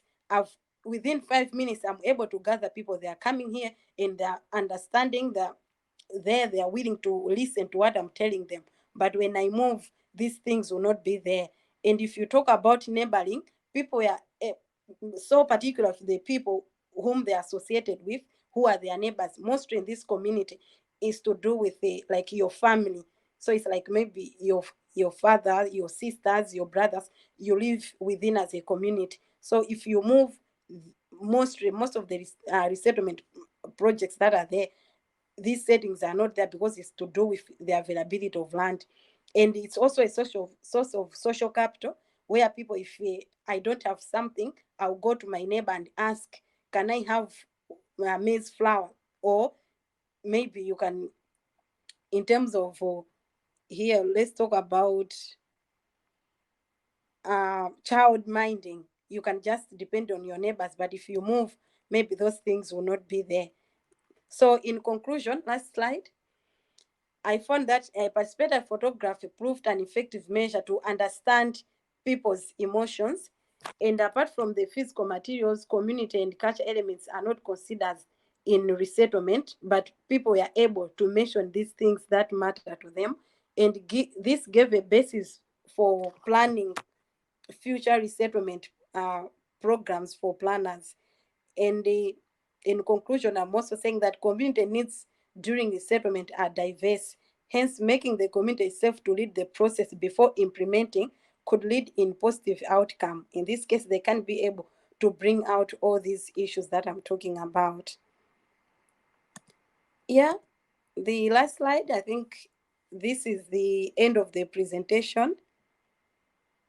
I'm sure I was rushing, but we will be able to get some sense from some of it. And if there are further questions, I'm ready to respond. Good. Thank you very much, Barbara. Great presentation. We're running out of time, but let's just take any quick questions. You can raise your hands rather than type one out if you wish. Let me start off, Barbara. Yeah, really good presentation, and in terms, it's very interesting about participatory photography and how it enabled you in particular as the researcher to gain insights into what you call the community hidden treasure. Could you just expand a little on how the participants also benefited from the participatory photography sessions? Basically, what I can say is like that satisfaction that they are involved in the process of my data collection, and they felt like they were empowered.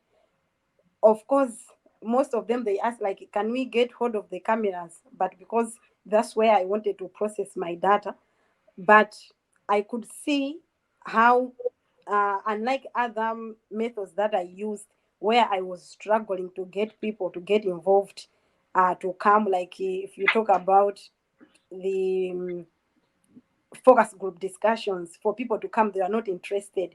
But when I brought in this particular tool using the participatory photograph, most people were interested to get involved. And as I said, the first day, it means it was just explaining to them and leaving the camera. And the community were able to identify each other who should keep the camera at that particular day until the next day that I come. And that person who was holding the camera, you could see that they had that satisfaction and the trust by the community that they can be entrusted with other resources. So basically that's it. But apart from that, it was just from generating the data that I wanted. Yeah. Great. Thank you very much. I've got one on the text chat. There's I need to read this out from Bobby Smith, who thanks you for your presentation and says, I'm interested in what else happens around the photos. Do the participants create captions to help contextualize them? What else are they shown? And are participants involved in curating how they are displayed? So what else happens around the photos? The participants create captions to help contextualize them. Are they involved in curating how they are displayed? All right. Unfortunately, the cameras that I was using, they were just basic. So it was up to me when they have used the cameras to note that this group A, told me about these pictures, and those pictures were taken on this day and at this particular time. So that's when I got track of which group talked about what things, but they were not able to do something like that. I didn't get the second part of it, the second part of the question. The second part of the question was, who else are the photos shown to? Who else are they shown to? Are the participants involved in curating how the photos are displayed? Yeah, because of issues of confidentiality, these photos at this particular time is just for the basis of my research for me and my supervisors. But to them, they were just showing me the photos that they have taken. But of course, most of the photos that were taken, they were not involving like people, but the issues like that one of leadership, there are people there. But before taking their photos, issues of if consent, if they want me to use their photos, their faces, that's the basic procedure which I sought before starting this, which I can use in processing like presentations like this. But otherwise, apart from that, is something which is within my thesis. Okay, thank you. So we've got two more questions. I'm trying to bring up, oh, here it is. Did the participants share their photographs with each other as well? So following on from your last answer, did the participants share the photographs with each other? Not necessarily, because each group was taken as a different entity. So it was like this group will take their own photos and we discuss about it, unless maybe behind my back, if they are doing that while I've handed in the cameras. But otherwise, they are not supposed to show each other, because from there that's when you get different perspectives of the issue at hand. So I did have something like that they were showing each other. One more question here from Gareth Wall. Did you become aware of any additional use of the cameras during the time the participants had them, or any other ways the participants might have wanted to use cameras if they had longer access? Of course, I know others. That's why they wanted to keep the cameras, because they wanted to be using them. We are taking things like, I had this other person who was a teacher in this particular community. He said he wanted to keep the camera so that when floods are there, they can be able to take pictures and send them to different stakeholders. But unfortunately, maybe after finishing my study, because I can be able to hand them as I go back and present the findings and as I continue to collaborate with them. But at this particular time, I didn't give them that. But from when I was scrolling the photos, you could see that they were taking photos of maybe their own households, their children, people playing around the community, which were not part of like the group, because these photos that we are discussing about, they're supposed to be agreed upon by the group and take the photos, but there are also other individual photos which were not used. Great, thank you so much, Barbara.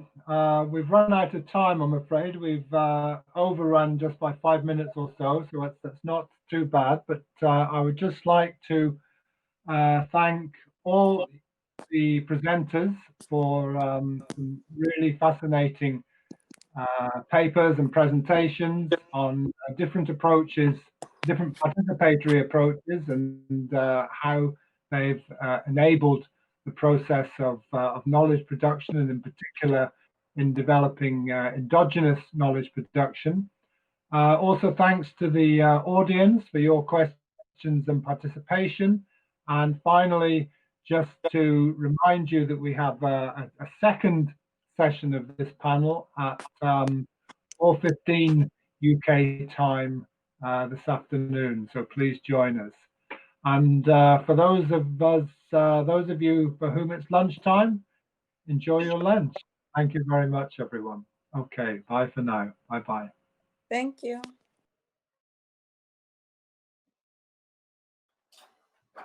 So I guess we'll start now. Good afternoon all, and thank you very much for joining us again for the second part of our panel presentations on the intersection of participatory methodologies and knowledge production.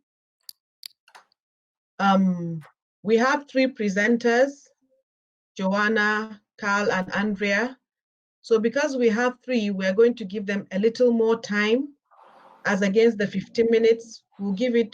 Each will present for a maximum of 20 minutes, and then we'll take 10 minutes for questions. Hello, everyone. This presentation is going to be about storytelling and the construction of layered, creative, and decolonial knowledges.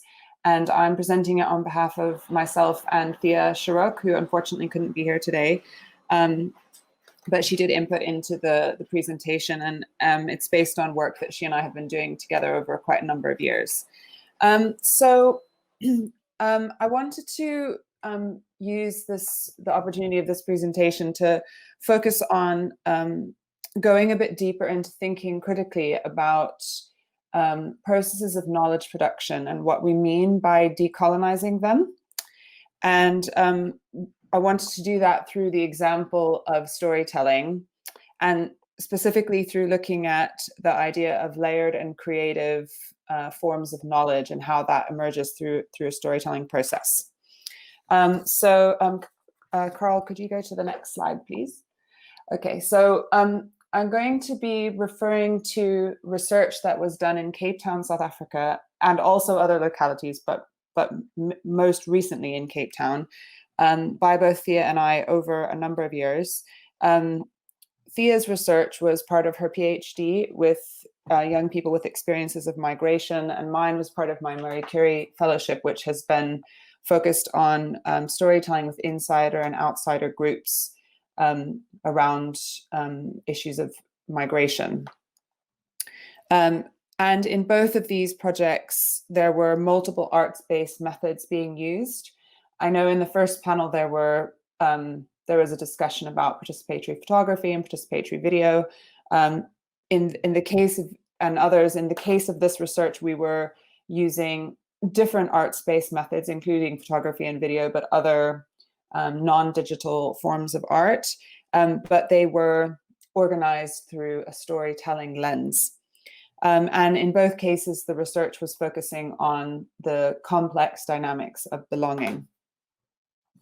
The next slide, please.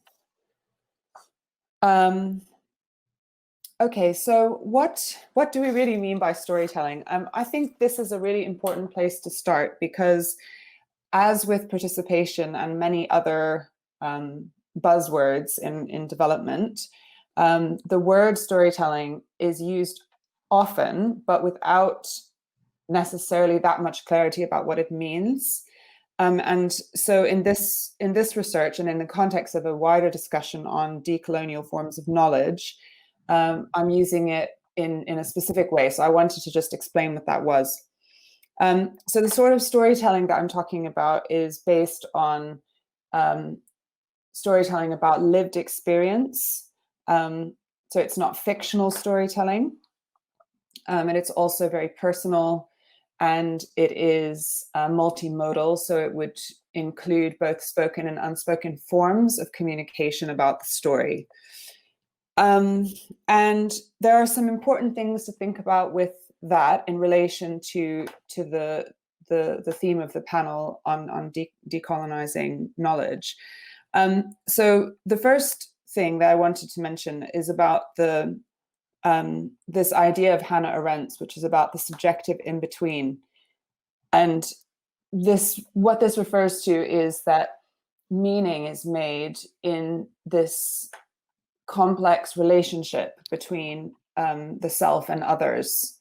And storytelling is a way of intervening in how that meaning is being made, both how someone sees themselves, but also how they're seen by others. So if we look at Michael Jackson's work on the politics of storytelling, he argues that storytelling is an intersubjective activity that brings the social into being, where a multiplicity of private and public interests are always problematically in play.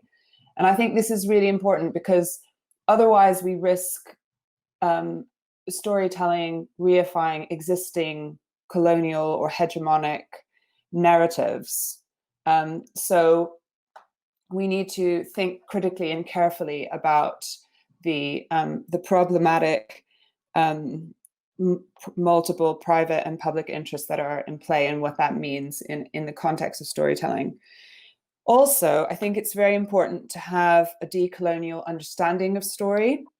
And I have been really inspired by Hartman's work, which looks at story as a form of organizing events and affect in a self-narrative. So it's not necessarily about a linear and sort of unified story. It's the idea that the stories that we tell about ourselves are very malleable, and we often change them, and we can change how others see them, and therefore how others see us. So I guess the argument that I have been making through my work on this is that the process of storytelling within a research context, like I'm describing, is both about how one shapes one's own subjectivity, political subjectivity, as well as how those collectively are shaped. Next slide, please, Carl. So what does that actually mean? That was very conceptual.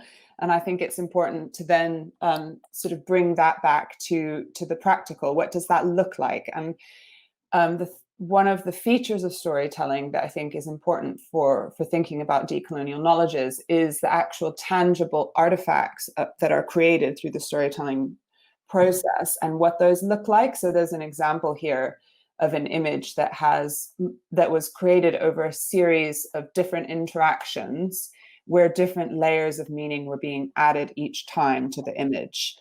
And that kind of iteration is really important because it allows us to go beyond surface level meanings. And that is a strong existing critique, which I'm sure you're all familiar with, of participatory research, is that it can stay too much on the surface. So what I want to do with my remaining time is to just go through an example of what this means and to look at the different layers that emerge within the framework of storytelling that I set out through the research in South Africa. Okay, next slide, please. Right, so I don't think this is an exhaustive list, but I've tried to organize the types of layers that I think emerge into some different categories to make them a little bit easier for us to engage with. So I'm going to just go through what these are and sort of give some examples of them. So the first thing, I think, which is really fundamental and also related to the feminist epistemology of storytelling, is about layers of the self. And if you look at literature on psychology, there's a lot there about the way in which the self-narrative or the self-story sort of creates a sense of who you are. And so in a storytelling process, that means that we are also working with the question of how people see themselves and who they are. And often that means that there needs to be space and opportunity to find language for things which are unsayable. So in the previous part of the panel, I know that Barbara's presentation, she was talking about the meaning of home. And I think that's a good example of something where there's often not the words to explain what it is. So how do we as researchers engage with things which are very important, but which can't be spoken? And often if we're dealing with complex forms of exclusion and marginality or oppression, then there are also experiences in the body of those different exclusions. So the storytelling process is a way of engaging with those complexities. And it also involves the researcher negotiating with their own sense of self in the way that they react to the process. So the researcher is not outside of this picture. So that's the first sort of layer that storytelling is working with.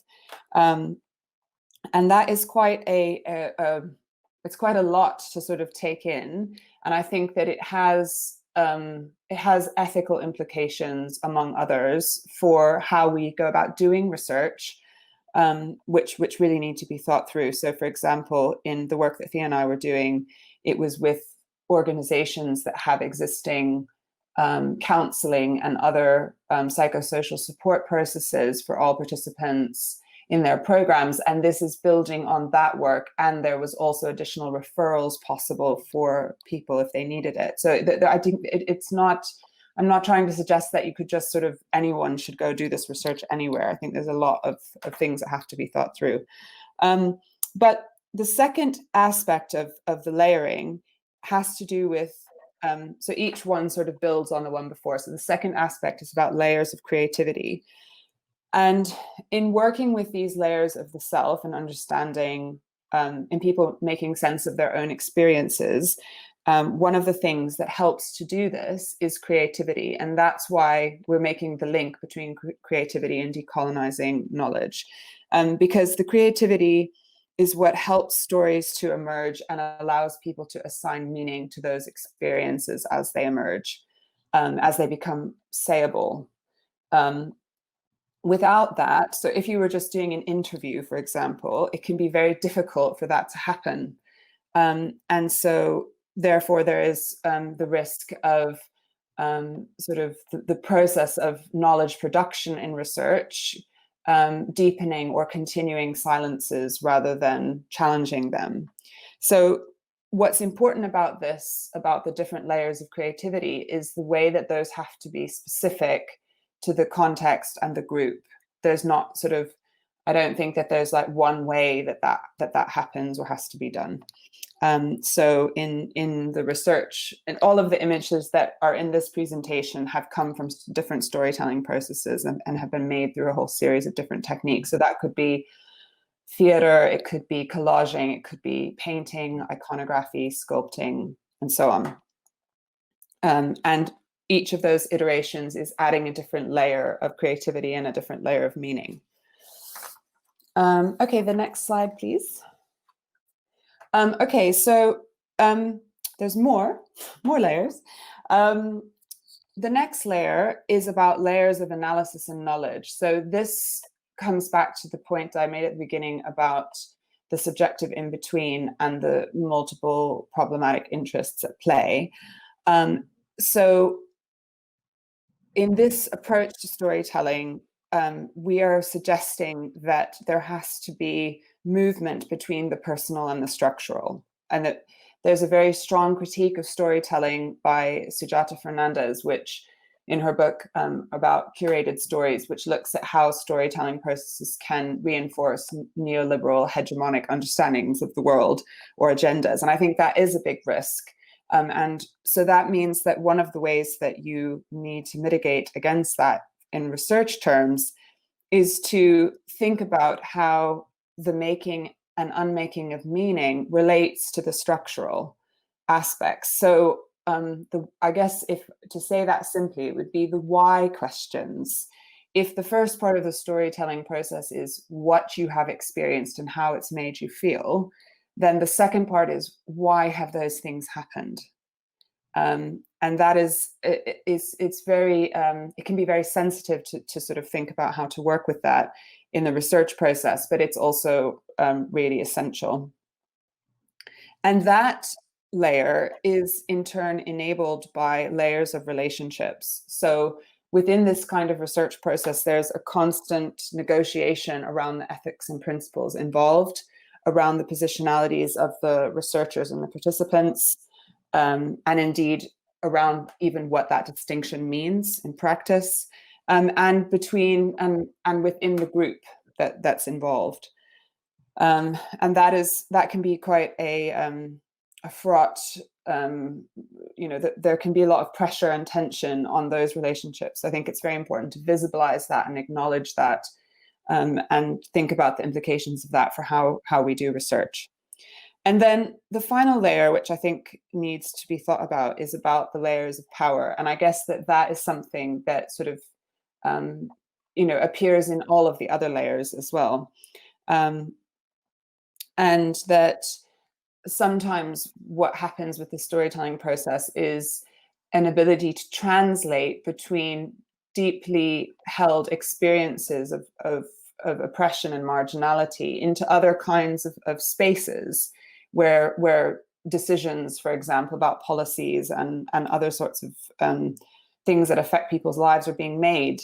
And so within that, what enables that sort of transition is to think very explicitly about power. And that might seem a bit strange when I'm talking about a creative process, but I think in this work we're looking at, explicitly what is the relationship between creativity and power.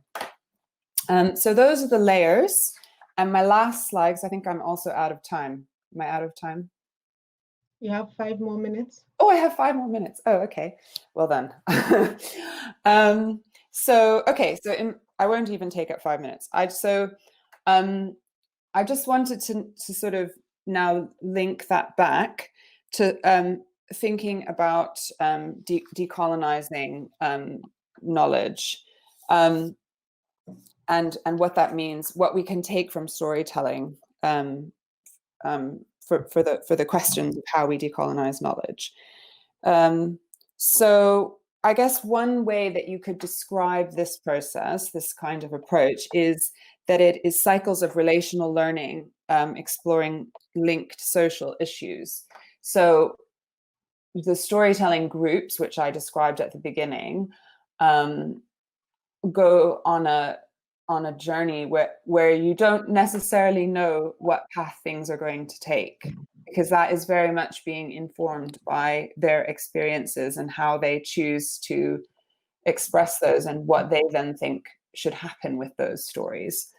But beyond the output of the story itself, there's a much more important, well, not necessarily more important, but equally important aspect, which is about the relational learning that happens.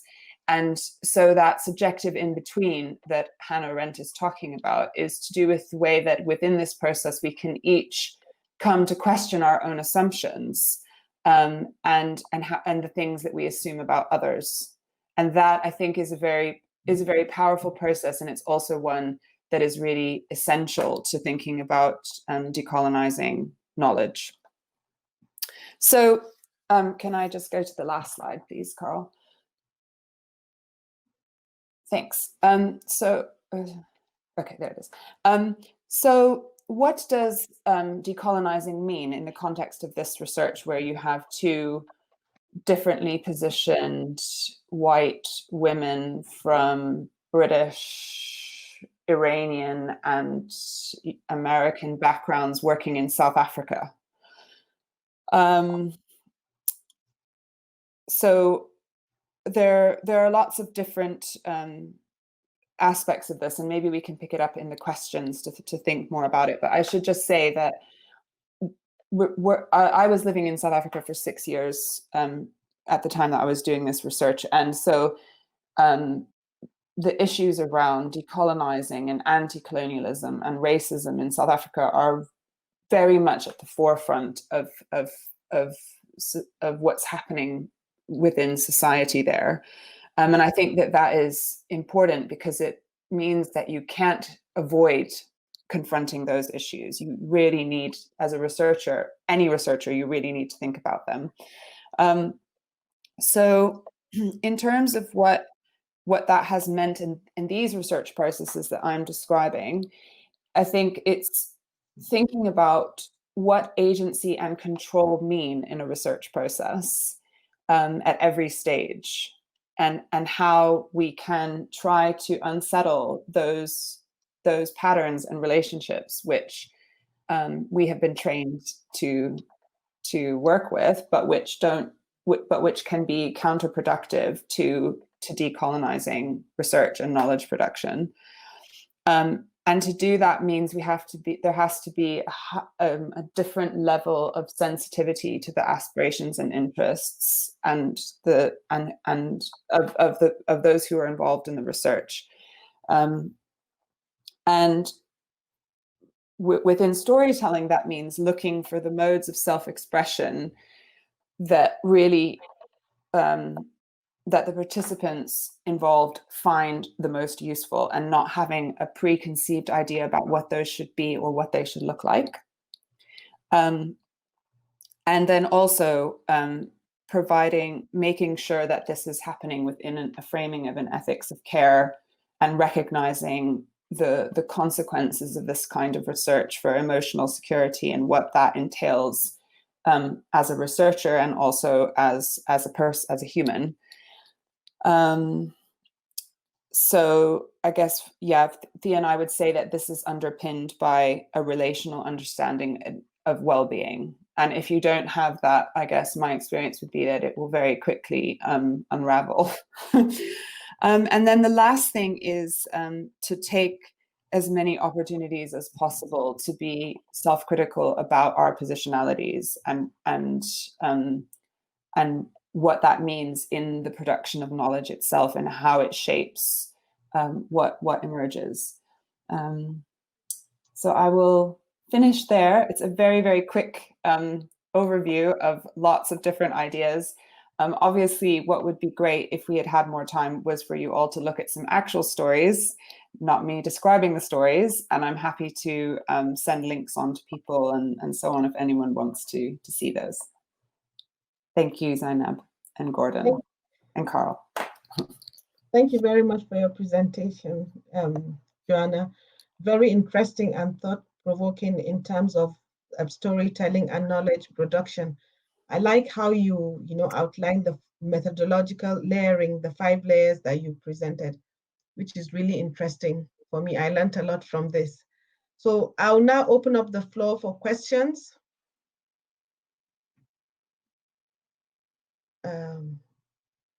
The first question we have is, you have used a number of drawings in your presentation.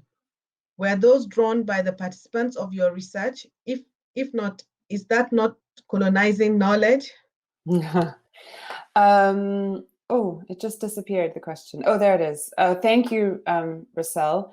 All of the images that are here were drawn by participants. But I suppose it is a form of colonizing knowledge for me to present them here, and they aren't presenting them themselves. I have their permission to present them, but I'm still the one who's giving the context and the narrative for them. So I guess that is a challenge for academia, that we speak on behalf of others in these kinds of forums, and that has a colonial element to it, undoubtedly. Despite the fact that I do have permission from all the participants to use their images, it's still me deciding how to present those to you. Next question. We need a different kind of conference. Still from the same person, Rachel is asking, you have mentioned that you have been impressed by the work of others. That is, you use somebody's view as your lens of analysis. That sounds like colonizing knowledge. I'm not sure I understand somebody's view. Oh, do you? I'm not sure if you're referring there to the conceptual framework in the beginning, the concepts from Arendt and Jackson and so on. Rachel is here. Maybe I'll bring her. Sorry, I don't know if it's he or she, but I'll bring her up to elaborate more. Thank you very much. Can you hear me? Yes, we can hear you, Rachel. Okay.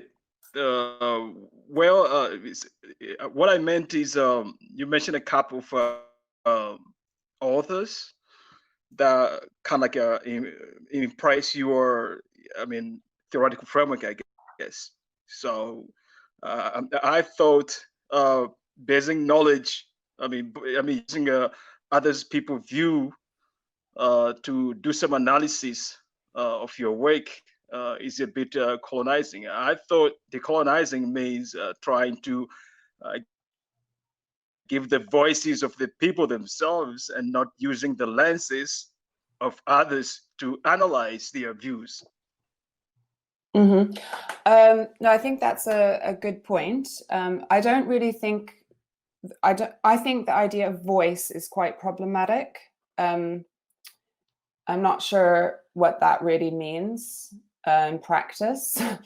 I think that people's perspectives are often constructed through relationships of power institutionally, and that has colonial influences.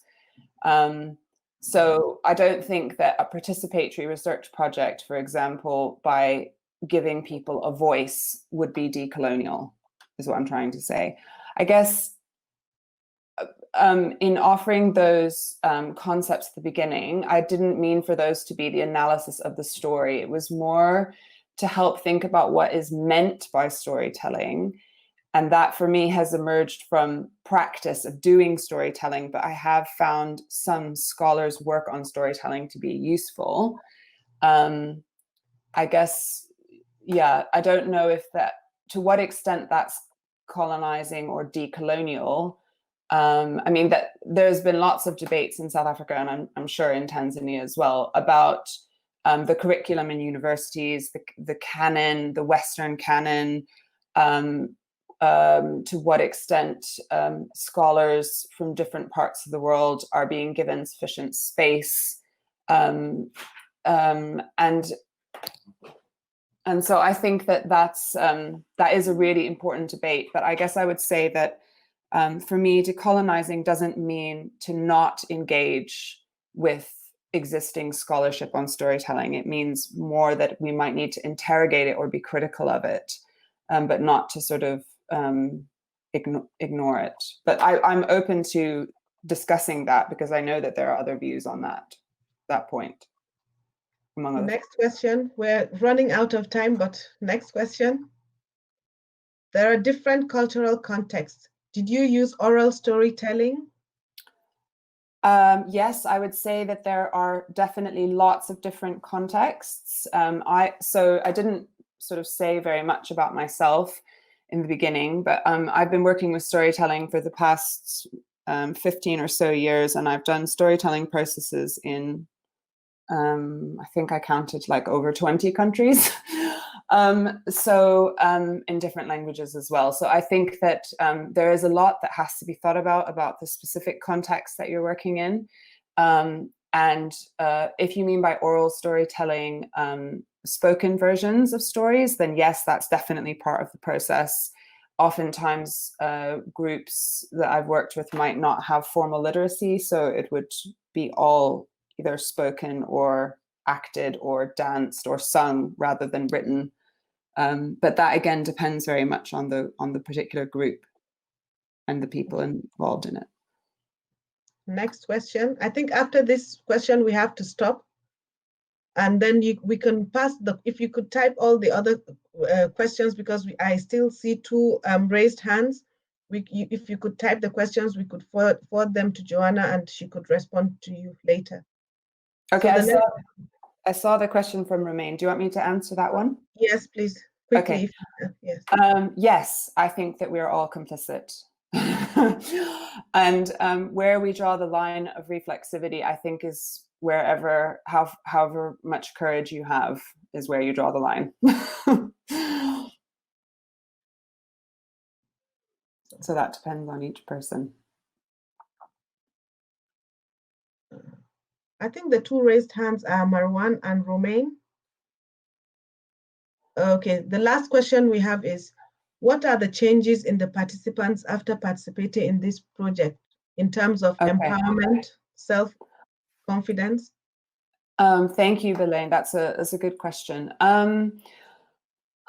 Yes, I think that I wouldn't necessarily use the word empowerment, because I think that that's also quite a tricky word or concept. But what I would say is that for people living in contexts of oppression, and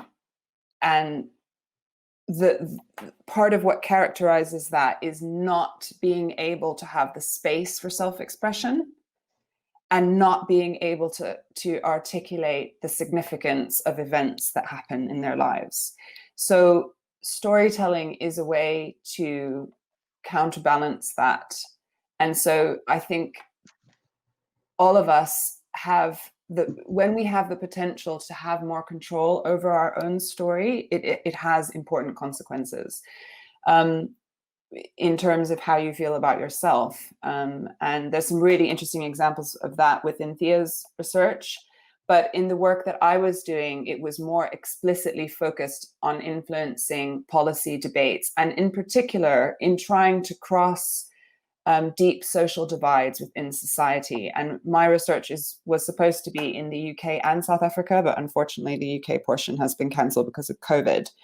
But I was interested in whether or not these kinds of storytelling processes can allow us to try and cross these social divides that seem to be characterizing much of political life in many countries right now. So there's definitely a lot more in terms of the consequences of it. But I did. So thank you very much, Joanna, for your presentation. Thanks for the questions. You're welcome. Okay. On behalf of those that asked, you're welcome. So I'll now invite Carl. Okay. Am I on stage, or what's going on? Yes, you're on stage. Oh, you can hear me now. We're ready. Great. Yes. Perfect. For your I'm just going to load my presentation to you. Okay. So there we go. Perfect. I'm coming at this from a slightly different angle than many other presentations this far today, but I think it's quite related to what Joanna spoke about in the last one. So for some clarity, my background is in philosophy rather than in development studies or migration studies. And what I'm trying to do here today is I'm trying to use concepts from the field of social epistemology to introduce a different way, or at least some help in how we think about how we produce knowledge, and in this specific context, in terms of participatory research. So this is the order that I will proceed in. I will introduce the concept hermeneutical marginalization, which is this long, complicated word, but I'll do my best to explain it, and then go through it and think about how can we understand this in terms of participatory research, and how does this help us in how we shape participatory research methodologies or processes. So before we set up this concept, we need to think about what we take knowledge to be. So I'm drawing on Gail Poolhouse here, and I take knowledge, and this is not supposed to be an exhaustive list, but I take knowledge or knowing to require resources of the mind, for example, language to formulate propositions, concepts to make sense of one's experiences, or procedures to approach the world, and standards to judge certain accounts or certain experiences. And I understand these to be socially created, if not socially influenced at the least, socially created, I think. And that is a philosophical debate that I'd gladly have, but that's not going to be the focus of this talk. And I simply take these to be our collective hermeneutical resources, which we use to make sense of the world or our experiences of the world. And then I draw on Miranda Fricker quite heavily in this concept, and she defines hermeneutical marginalization as an asymmetrical ability to affect meaning-making processes. And since you can't affect the meaning-making process equally, or to a certain degree, you have an asymmetrical ability to affect the meaning-making process, you also there's also an asymmetrical effect in affecting these collective resources we have for making sense of our experiences. And what I'm specifically interested in here is those that have less of an ability to affect the meaning-making processes. There's certainly an asymmetrical ability to the other way as well, where certain people have maybe too much ability to affect these processes. But I'm mainly talking about those that have less ability to affect these processes here. So why is this a problem then, or why is this helpful? Well, I think hermeneutical marginalization, when talking about those who have lesser ability to affect these meaning-making processes, is both an epistemic or a knowledge issue, but also an ethical issue. And mainly this stems from the fact that if certain groups or certain individuals are hermeneutically marginalized, this will then render these collective resources prejudiced, structurally so, in terms of, for example, how structural racism affects participation in these processes. And that seems to be an epistemic issue. in the sense that this can kind of warp our understanding of certain things. So, for example, if the view of white men, rich white men, is premiered and then becomes the hegemonic way of making sense of the world, then this warps our understanding towards ways of understanding our experiences. And I also think this can restrict inquiry. So, for example, if certain people or certain groups cannot affect how we make sense of the world in certain ways, or their views are not taken up properly, then as exploring or further developing our ways of conceptualizing those ways of understanding the world will surely be inhibited because they're not having the same uptake. And it can even go as far as stopping it altogether. So, for example, this has been Boaventura Santos de Sousa, or I can't remember the name now, I'm trying to remember it from my head, has talked about this in terms of epistemicide, where complete ways of making sense of the world is completely disregarded or discontinued.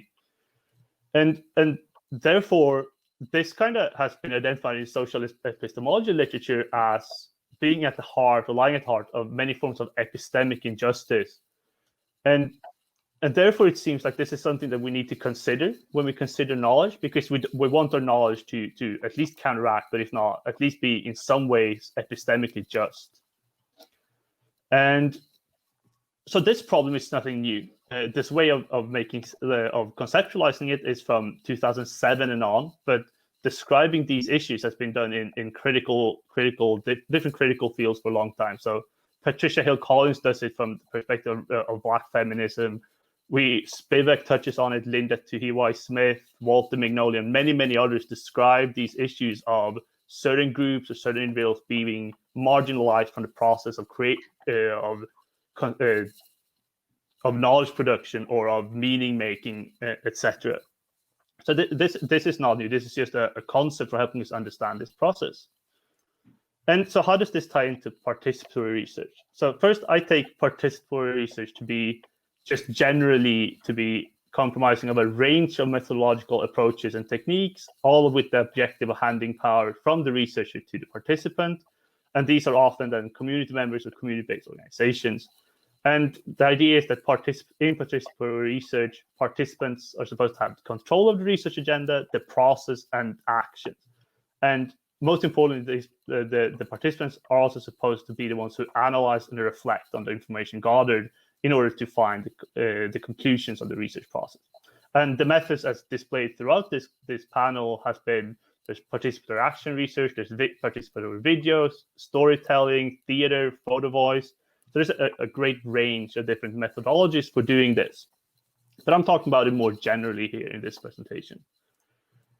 So how does these two tie in? So in an ideal world, I think participatory research could create an arena where participants could more equally engage with and affect these process of making meanings or meaning-making process.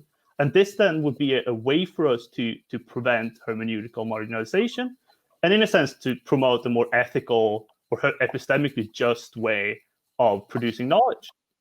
But so when I thought more of it, and especially when I started talking to the different people, especially at Coventry University, that works a lot with participatory research, for example, Joanna and Zainab, this seems to require certain things from us to be able to do it. So it would seem to require equal participation in deciding the focus, objectives, and design in the research, because otherwise the research is already put into a certain hole, in which in doing so certain perspectives might be marginalized. It also seems that they would require equal participation in the carrying out of the research. And this is interesting because this makes it very, very important to consider the role of the researcher throughout the research process, and how the researcher might unduly influence what is supposed to be then an equal process. And the third stage is possibly the one that's the toughest one. And it's the one where it seems that equal participation in the meaning-making process, the analysis process is required. And this calls into question a lot of things, but what it especially calls into question, I think, is the role of an expert or the role of academia that really, really needs to be considered. And I think participatory research, or the ideals or goals of participatory research, actually strive towards this quite far. But to do it in practice, as Joanna hinted at, requires a lot of thinking, and there's a lot of nuance to it that I'll get to shortly why I don't really have an idea of this nuance, which is why this paper is quite exploratory, why I bring it to this discussion. So the limits of this argument that I think is an issue for me is that there is a certain degree of my own epistemic trespassing here. I have no experience of carrying out participatory research. I've never done it myself. All I know about it is through reading and discussions. So there seems to be a lot of issues that a non-ideal world begs of us, at least questions that I would like to discuss with people who do this in practice.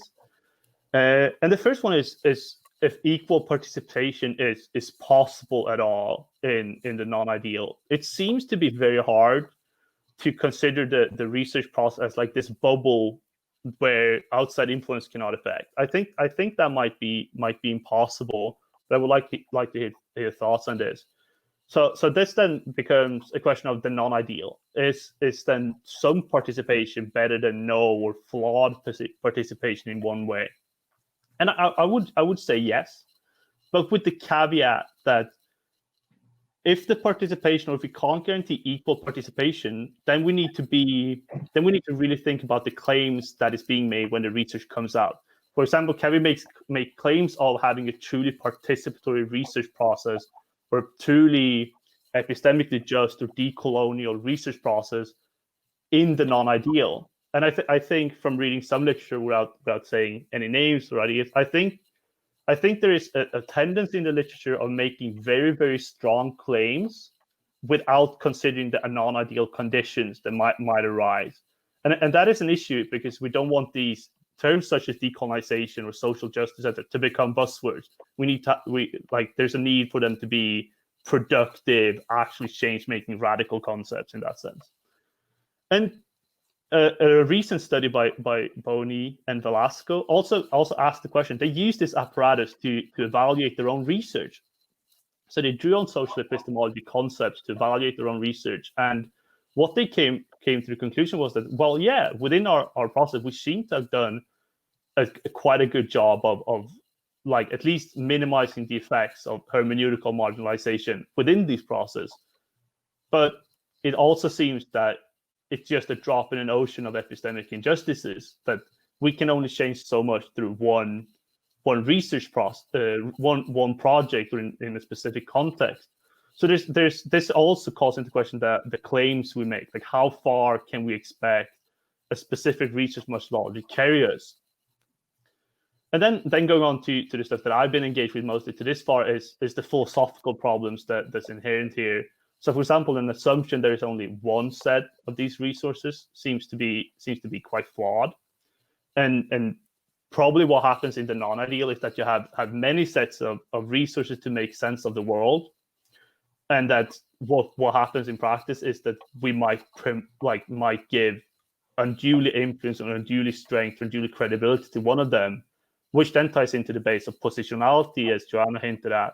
So there's more philosophical things we need to consider as well, and these are also contextual, in that if you're working in a very homogenic context, this might not be a massive issue. But if you're working across countries or across different ethnic groups or similar, this might be something you really have to consider. And then there's, as always, there's a lot of ethical and philosophical questions remain. And one of the best examples of this from today, I think I like Joanna's presentation in the sense that it really showed the nuances of the nuance in creating a participatory research methodology and the type of both conceptual and practical considerations you really have to go through before you do it to get the effect that you desire. So my conclusion then would be that I think the participatory research can have a positive effect on hermeneutical marginalization.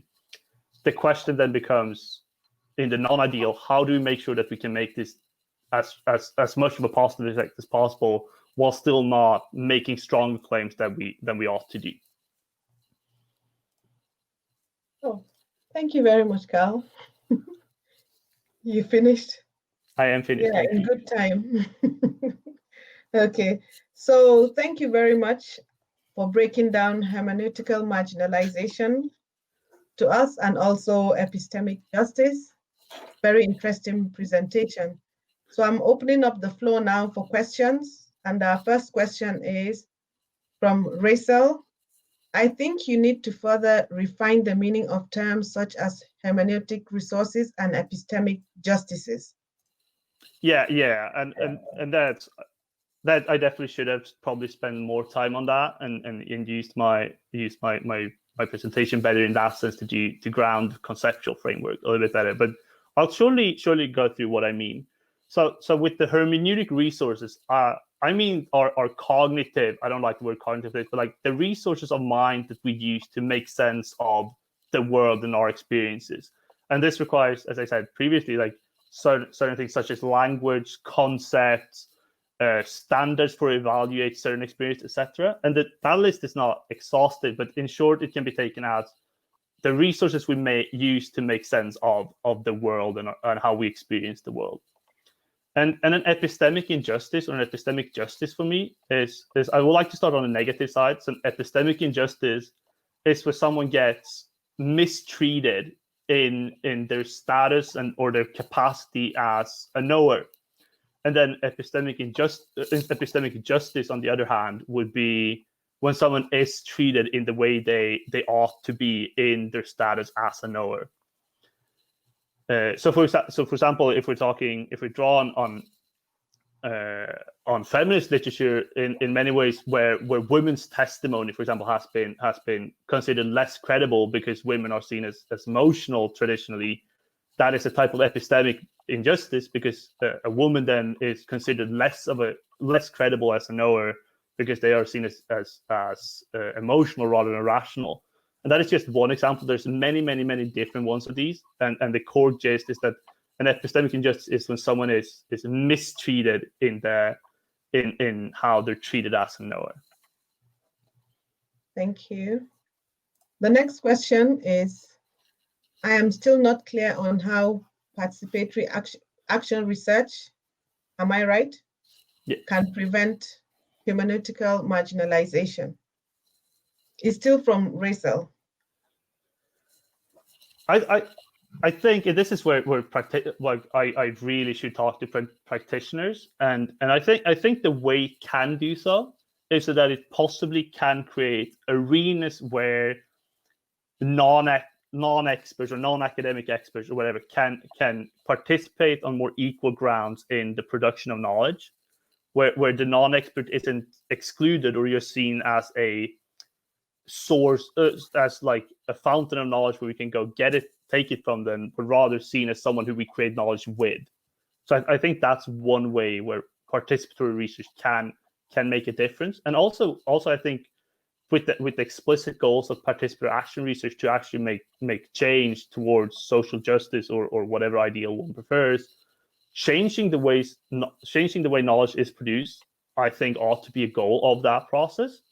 And I think participatory research can provide to this goal by creating the ability for a more equal way of making sense of the world in that sense. I'm not sure if that was clear at all. I thought it up on the spot. A question from Joanna. What kind of research will you do next in methodological terms?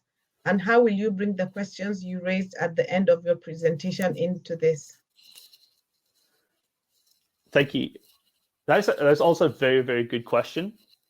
And this is a kind of a side project to my own PhD. So I haven't really thought of how to move forward with this paper or these thoughts right now. But I can tell you something with how this relates to my PhD research, which is related, albeit not the same. And the way my thought is to progress with this is to talk to or to solicit a more equal participation with, at the first stage for me, with those who carry out research. So I'm connected to the MIDEC Hub, and my first next step would be to talk to the researchers in the MIDEC Hub about how they view research, etc., to discuss discuss the notion of an equal knowledge development from the view of researchers, because I'm very much, I have never been in the field, so before I feel like I can carry this on, I really need to have the experience of those who actually do this. And in a perfect world, an ideal world, that would also include participants that had previously participated in participatory research. But that will be quite hard to identify, I think. So I hope that answers your question, Joanna. But I've ended up quite positive to participatory research. I would hope to try to think of a way to incorporate that in my own thinking. Next question. Do we have more?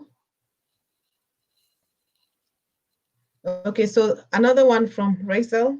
He says, participatory action research is about giving power to the participants. How will you do that using your framework?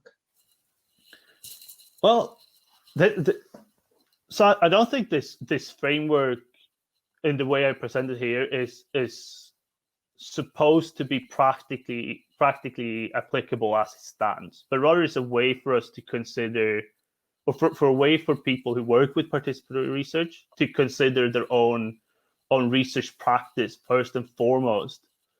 And in that sense, I think that considering one's research process and the role of research and the way to and how to create an arena for equal participation, that type of considerations are very nuanced and very hard to do.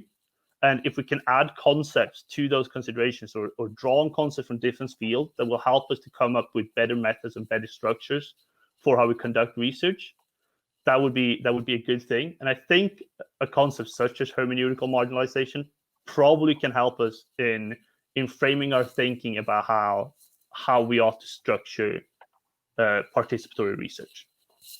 Okay, thank you very much, Carl. Thank you all for your questions.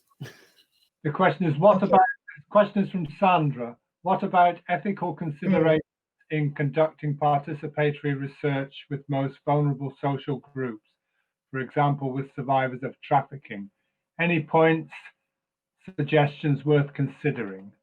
And it says that's when confidentiality is so important.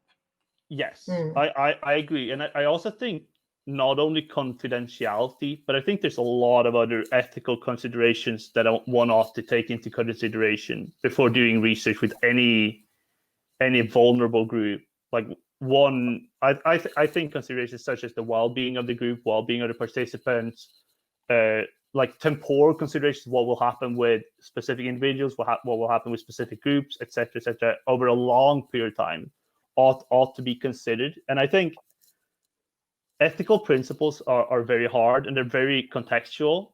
But I think when one does participatory research, as one should do in any research, maybe specifically in this type of very socially active research that engages with socially marginalized groups, one really needs to think through the ethics of it. And I'm not just saying research ethics in the sense that you need to fill in a research ethics form like the English universities require, but truly consider the well-being and the rights and the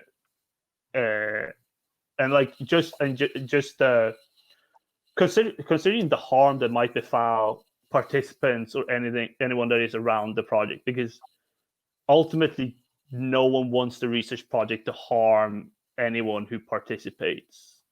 And I think one really needs to consider so many different nuances and factors to be able to guarantee that. Fantastic. Carl is bringing them up now. Okay, fantastic. Good afternoon, everyone. And the first things to say is that I wrote this paper with two colleagues, Joanna Dabaj, that works for Catalytic Action, which is the NGO and design studio that helped implementing the intervention that I will be talking about, and Hannah Baumann, which is who works in a department next to mine. And of course, we also acknowledge so many more other people that have been part of this process. The number of forced migrants is at a record high, and they mostly settle in urban areas, where when they represent a significant number, they can quickly change the urban dynamics. Moreover, refugees settle in the poorest cities or the poorest parts of cities where rent and other costs are cheaper. This means that they live side by side with the most vulnerable and poorest local populations. And this may generate tensions that build upon a number of axes of differences, including religion, age, ethnicity, and nationality. And this tension can be exacerbated if international aid is directed at displaced people, such as refugees, while vulnerable host communities are not supported to a similar degree. So intervention using funds to benefit both host and refugee communities have the potential to change narratives of refugee as a burden, because their presence can help transform cities with new infrastructures for all, and also address the concerns of a number of marginal groups. And this paper reflects on the potential of participatory methodology, one that we developed and tested in a Lebanese town which received a large influx of Syrian refugees. And the next slide. This is going to be a very short presentation, but actually we produced 2 documentaries that you can easily Google on YouTube, and a very detailed report on the methodologies. So I will be talking a little bit about what is the methodology allows, but the details of the methodology, you can find them more easily here. Next slide, please. 2 concepts that are important for what I'm going to say is, first, infrastructures that have the capacity for us to address vulnerabilities, but they can also create new ones. And they play a role in shaping how people relate to the city and to each other, and therefore, in a way, transform social relations. And infrastructural intervention have the potential also to create local employment, build local skills, improving living conditions of both host and refugee communities, and thus they can build social cohesions.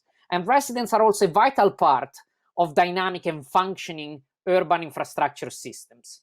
But another relevant dimension of infrastructure regards what we call human infrastructure, and that's something that is made of social relations and people capacities that can facilitate collective decision making. Another important dimension of our work is thinking about diversity and intersectionality. We all have multiple simultaneous identities, such as gender, class, race, and ethnicity, citizenship status, age, ability, sexuality. And some of these are individual, others are collective, and they are fluid and in constant change. And the fundamental way to understand how these identities shape different experience, needs, and aspirations is the concept of intersectionality. That is how the combination of multiple dimensions of identities creates unique experiences of oppression or discrimination. And this is because there are consolidating hierarchies and power relations amongst these identities, which makes them relational, such as between men and women, black and white people, etc. And these unequal relations between identities contribute to inequalities and marginalization processes. But these identities and the relationship between them change in different contexts and over time, which means that they are socially constructed, and therefore they can be socially deconstructed. And therefore, addressing these inequalities requires a relational, contextual, and intersectional approach that is focused on transforming power relations that are at the core of social identities, making the recognition of diversity a very political process.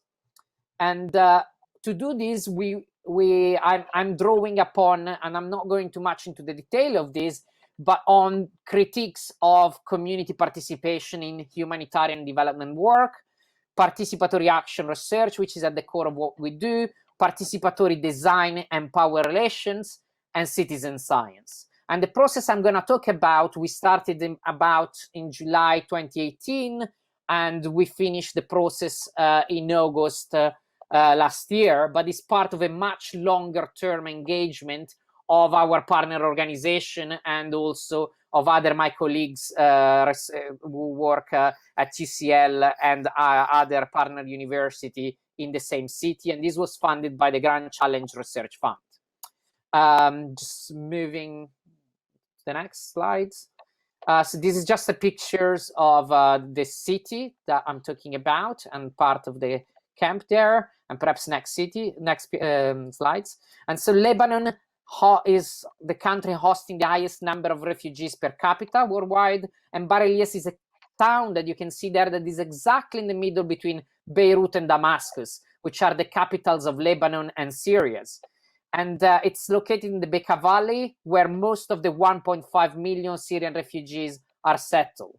And this kind of influx has really put pressure on infrastructure and services in the town, which have faced a massive transformation, with over half of the population being refugees. Let's move to the next one. I'm going to talk a little bit about the process that we started. We recruited 7 citizen scientists, and there was a process of training. And after 1 week of workshop, the site for a participatory special intervention was identified. The site was the entrance road to the town, which was the only place used by all the 3 communities, Palestinian, Syrians, and Lebanese, who actively use it at different times of the day.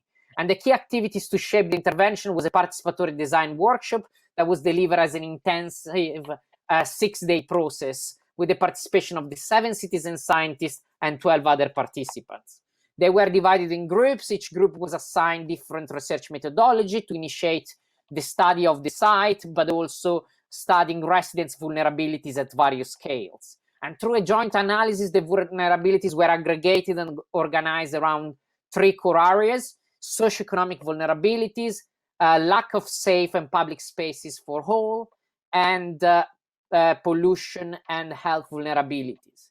And each group was tasked with exploring one of these areas by developing a problem tree which identified causes and the effects of these problems.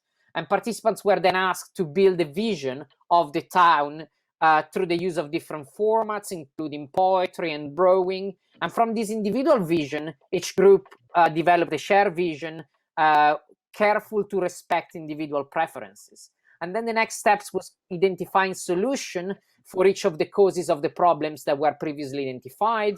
And the process was devised so that the solution would address the immediate concrete problems, but at the same time, bridging the concrete problems with the vision that people had about their own city.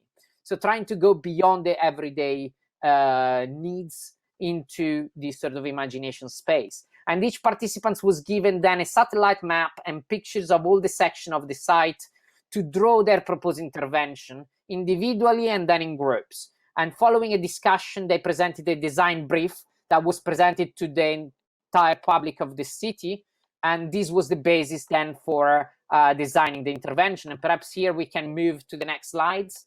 And the following one here is a few pictures that show just some pictures of the process. Yeah, and we can move a little bit. Yeah. Yeah, the next one even. Yeah. Okay, so this design workshop and the overall process created a very disruptive space of freedoms for participants, as well as a process of personal transformation in which for the first time, Lebanese, Syrians, and Palestinian of different age groups, genders, educational levels, and class were able to work together as equals. And elderly people, for example, said that they felt young again because they were directly addressed by younger participants without the formality of the strong age hierarchy that is present in Lebanese society that sometimes can isolate elderly people. While, for example, this is not the only social relation that was transformed by the process, I want to focus a little bit about the way in which gender equality was advanced through insurgent practices. Not least because the municipality, for example, when we had explicitly said that they would not accept any project directly aiming at changing gender relations. And some women would not normally have been permitted to take part in such a process, but it was framed to their fathers and husbands as education due to the involvement of two well-recognized universities, and so they were allowed to participate. And the woman revealed that for the first time she felt that she was not just a mother, but her voice was considered to carry the same weight as those of other participants in shaping the decision about her town. The project also hired women in the construction process, disrupting a sector that is dominated by men. And the empowerment also came because the two architects who facilitated most of the process were two Lebanese women who were publicly negotiating with the male mayor and other male directors of the municipality, as well as managing and paying male contractors on sites. But as any project that challenged existing power relations, there were backlashes. For example, the participation in the process led to tensions in one participant's marital relations, and also some of the citizen scientists who were compensating for their time in the project. There were a lot of pressure from male guardians to reveal how much they were paid to actually capture that kind of income. For some Syrians, the process allowed them to become part of the town by contributing to shaping it, and to some extent exercising agency and urban citizenship that is normally denied by the legal regulations on their refugee status. And this created a feeling of inclusion, but it was also a means for them to give back to the town and to the residents that hosted them, allowing them to reciprocate what they had received. And one of the ways to deal with internal conflict or different priorities between different groups and individuals was to explicitly focus on the most vulnerable, as everyone agreed it was important that the intervention benefit those individuals first. And this led to the participants to develop the idea of us as ramps. During the design consultation, the group reflected about how an intervention thought primarily for people with disabilities, so creating these disability ramps, was actually extremely useful for lots of other groups. And therefore, they came to the conclusion that intervention for the most vulnerable can also significantly benefit other less vulnerable groups and being some sort of win-win solutions. Another important issue raised by many users of the public space was how more powerful groups could shape the intervention for their own benefits. In particular, the concern was that motorbikes would use the ramps to drive on the footpath to escape traffic or show off, or even just to park their cars or motorbikes, furthering the risks to other users. And this sparked a reflection on appropriation and the need for education and awareness to ensure that this public intervention would have a positive impact. And finally, the project also had a pedagogical impact on the municipality. The presentation of the proposed design was accompanied by a video documenting the entire participatory process, which made a convincing case for the participation of residents in the planning of urban intervention. And while municipality members were skeptical initially, they really felt involved, and the results ultimately pleased them, and they realized that the intervention had the support of the citizens shaping it. The physical intervention was also able to convert a public space into a social space. And that's, and maybe we can move a little bit the slides to show a bit of the intervention.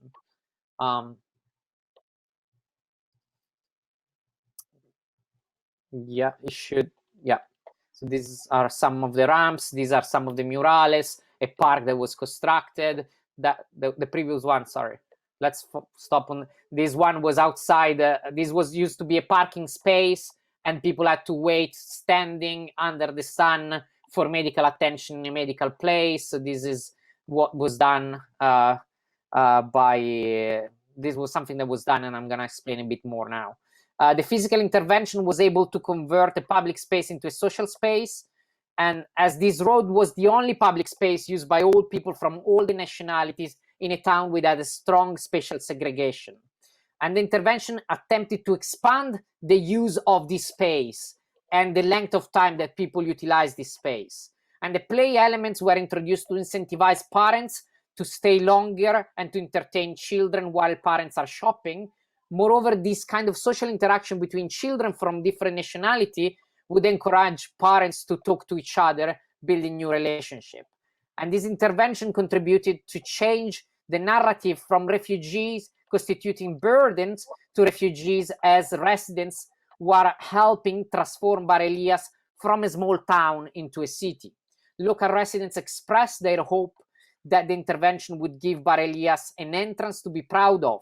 They knew that the intervention was planned jointly with Syrians and was only possible through international aid aimed at forced migrants. Thus, they were aware of the core contribution of Syrians in positively transforming the city. And unexpectedly, the intervention was able to catalyze complementary action from other actors. For example, the municipality sent machinery, workers, they drill a water well in the park and took responsibility to maintain the garden. And in October 2019, Lebanon faced a wave of unprecedented protests that rapidly spread across the country. And the infrastructure that we created in this participatory intervention became the focal point for protests in the town, with a permanent revolution tent hosting protest-related events. So this means that the intervention was successfully in transforming the entrance road into an active social space and meeting space that became the landmark of the city, in a way building the infrastructure for the revolution. And most importantly, the process and the intervention built a human infrastructure made of residents of the city from different identities who are able to participate in and initiate city-making processes that take into account and analyze the diversity of residents' needs and aspirations. And this is a network of people and capacity that operates for the city beyond the sectarian divisions and other dimensions of segregation that characterize this city in Lebanon. And next slides, please. And that is the last one. So just to conclude, this paper argues that combining actual research, citizen science, participatory design, and the diversity lens not only contributes to the design of infrastructures that responds to residents' needs, but it can transform social relations and build a human infrastructure able to negotiate and activate important change processes that can diffuse social tensions.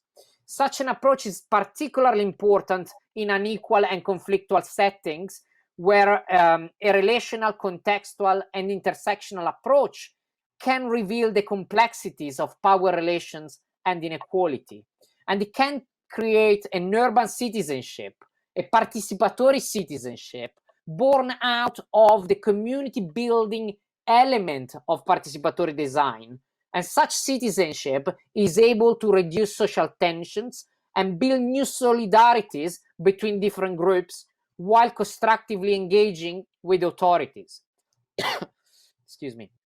This was the case in Lebanon, where this new urban participatory citizenship transcended the limits of traditional state citizenship in a context where the state is unable to respond to the needs of citizens, while at the same time denying rights to a wide range of residents, particularly refugees, constraining their agency through uncertain legal status.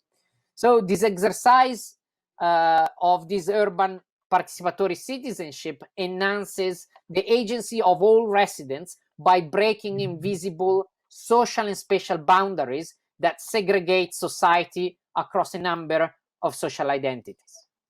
Thank you very much. So the one you just saw was an event where we launched the space and we activated the space through an engagement with the entire community. Thank you very much, Andrea. Very interesting presentation. So I'll open up the floor now for questions. Our first question is, participatory action research is about giving voice to the target population or beneficiaries, that is your refugees or your case, that is refugees for your case. However, the Lebanese scientists were 37%. The question disappeared. Okay, we're 37% of the PAR team. If the approach to if the approach to partially participatory, I don't think this question is complete. But perhaps, I guess it requires, it wanted a bit more clarification on the makeup of the team for the projects. And I think it would be nice if you want to have a look at the full report, it shows a little bit more the makeup of the full team. So now this paper was done with one Lebanese colleague, and myself, I'm not Lebanese, and there is another colleague of mine, Hannah Bauman, who is not Lebanese, but she has been living in the city for quite a long time. But if we look at the makeup of the team, the 7 citizen scientists who led a lot of the work, they were 3 Palestinians, 2 Lebanese, and 2 Syrians. And then when the other 12 people who made part of the core group of the interventions was about they were about from 19 years old to 65 years old, and they equally had more or less a representation that it was quite equal between Lebanese in proportion to what they are. So it was about 9 Lebanese and then the rest Palestinian and Syrians. So we really put a lot of efforts. If the project, in this case, I was the principal investigator in the process, had these this kind of imbalance in its start, and then there has been a long process of changing this. And actually the key work in terms of decolonizing the approach was working with Catalytic Action, who have been working this town for 5 years, and the 3 key people on the ground all the time were 3 Lebanese female architects. 2 of them involved full time on the work, and the others outside. So I think it was quite so in the part team, the refugees, yes, were there. I mean, I just had to cut this quite about the composition of the team, but again, as soon as you open the report, which I'm happy to post the link, you will see the pictures and the names and the background of all the participants to the process and to the part team. Participatory citizenship seems paradoxical in this case because the refugees are not citizens. In what sense did they become political actors? In some respect, as if they were citizens? For me, this was fantastic. I never expected this, but the most powerful things was that refugees themselves said, it's the first time we are allowed to shape the city. And because of this process and involve other people, and there has been a lot of negotiation even with the city council about this, they would not normally be allowed to have any kind of political agency or participation. And this includes the Palestinian refugees who have been there for decades, and they normally can't elect much representation in the municipality. They cannot gain access to this process. And so for them, this was quite was fantastic. Even some Syrians who then eventually now are back in Syria, and they felt, I was happy then to go back in Syria because I felt that I was able to give back to the town that hosted me for 5 years before I moved back. So there was a lot of that. So if at national level, unfortunately, the laws are very limiting, there was a lot of space for that to recover a political agency into the town, and also for the town to recognize their role. And was great because in a way the amount of Syrians in this city, they have transformed what it was a town into a city. And this process also helped building the entrance and the infrastructure that would give pride to the town. And this was something that people actually recognize, and this is changing a lot the narrative around the refugees and the role that they have within the city. And that was probably the most powerful personally things that I've experienced personally. Next question, please. Can you give some examples of how were you and your colleagues perceived in the research process? And what do you think you learned about colonialism and anti-colonialism through this? Yes. So for me, it was very interesting because I had, for the first time in my work, I really had to play a very behind the doors role, partially because I don't speak Arabic, and most of this process was done in Arabic. I had a translator, but and so the people that were facilitating the process becomes really the citizen scientists who really basically almost took over the whole things, and they took them away from me in a way that despite and I started working with Joanna, who asked the questions we were on in participatory processes many years ago, almost 10 years ago. Yeah, was it 10 years ago? Yes, in 2012 we were working together on other projects, but I never felt in a position where I lost so much control, and that was very powerful. So again, it was almost letting this being driven by the way in which citizen scientists have engaged with then of course a lot of conversations about a lot of discourses. So for example, one important aspect there was they because they haven't seen necessarily my presence as a strong presence for them. The problem was not so much an engagement between the sort of the Londoner based person and the local person, but was more an internal kind of struggle, if you want, between roles, and particularly between the sort of idea and status of the architects that were coming from the capital city, who were unveiled in a town where a lot of people, which is normal in Lebanon, many women are unveiled, but in this town in particularly 90% of women are normally veiled. So again, these external women that come in to drive a process, and then it really created a lot of disrupting conversation, because on one side local women really liked and find this alliance with women who can speak to the mayor and push the mayor and change the mayor, would pay the contractors, would really reverse the power relations. And on the other side, a male resistance that was more about these outsiders that comes in.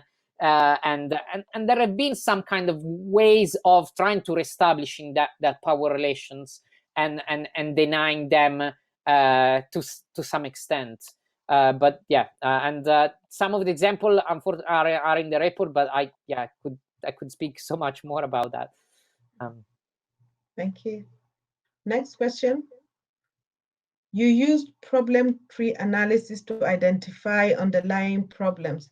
However, the problem tree as a participatory action research approach is useful in identifying underlying problems or challenges. Can you comment on that? Yeah, so I mean, the whole process was much more detailed. We started with an analysis of the context that was much broader, both in terms of understanding the site of interventions, and we use space use observation, participatory mapping, semi-structured interview with residents, a big survey of the different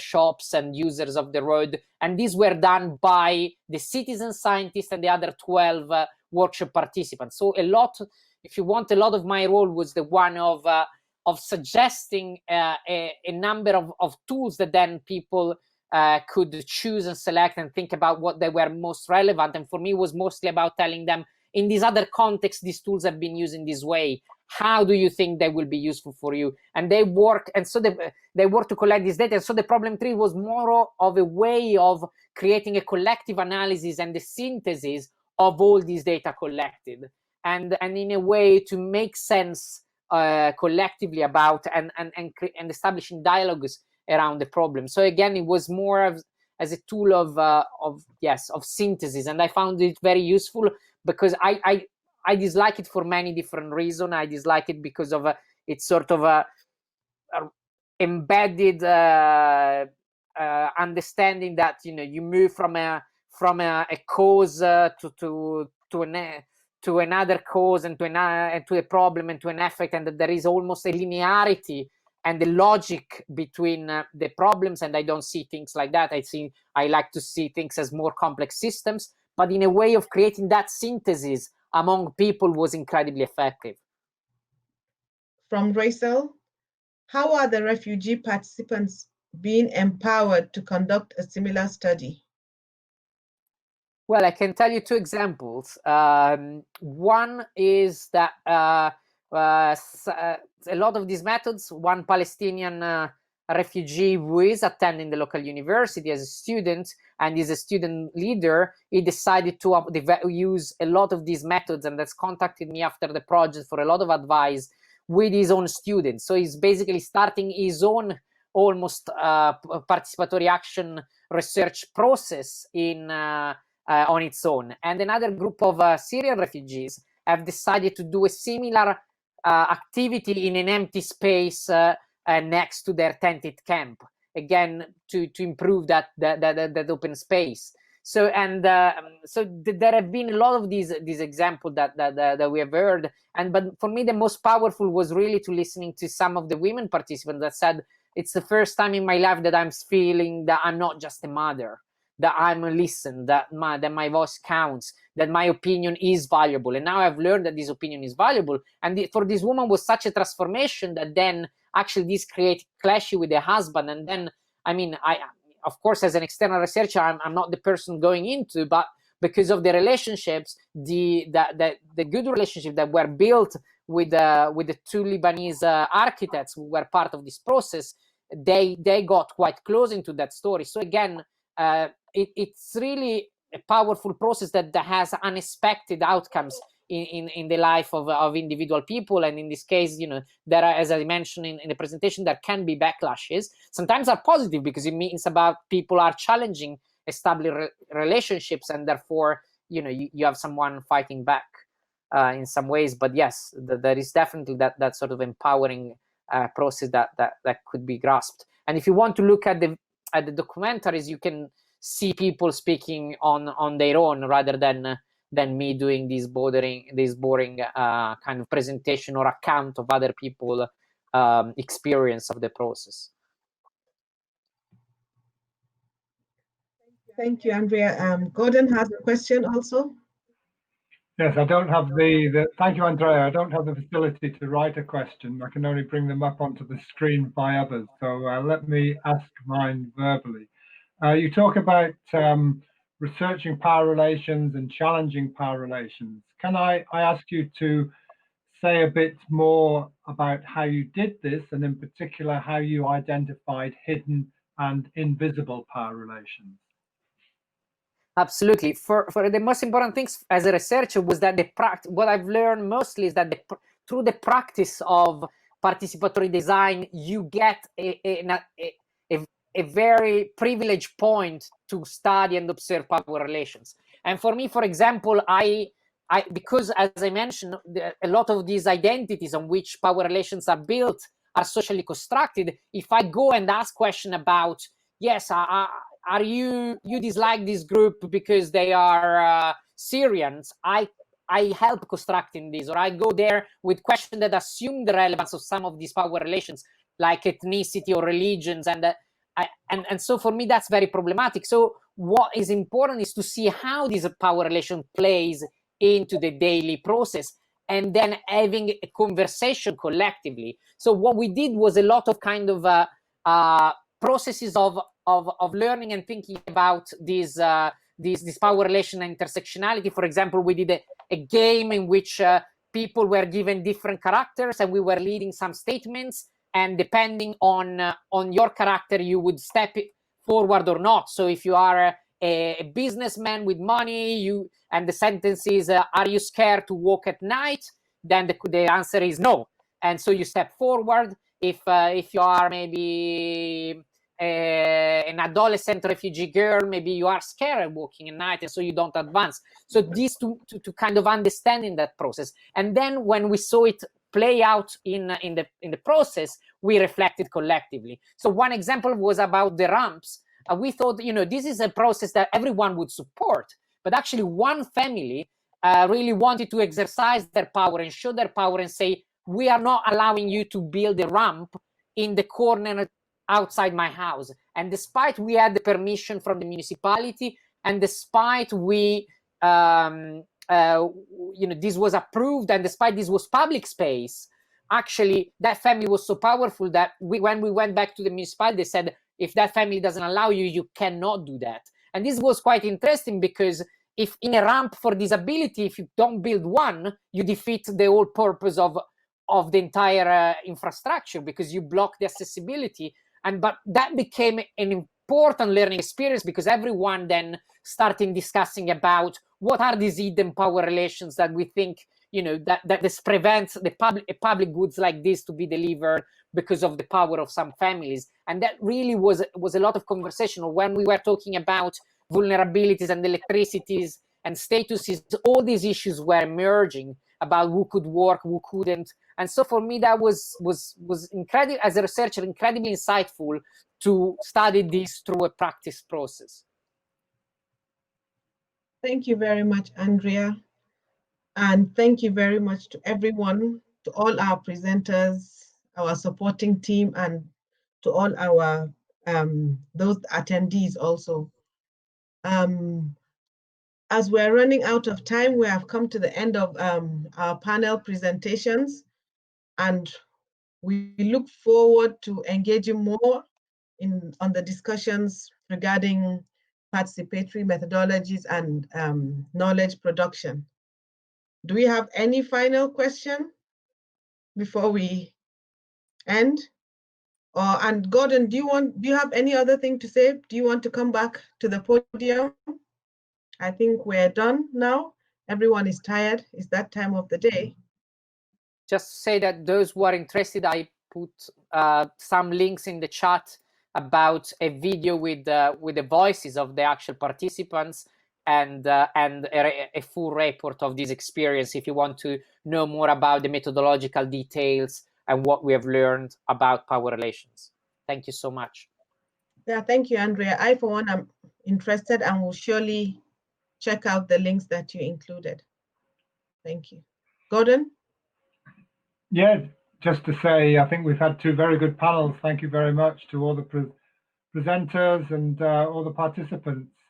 Great questions, very good discussions. So I think it's an important topic, and a lot of sort of original material being in the presentations, and certainly lots of food for thought and further reflection. Thank you very much to all.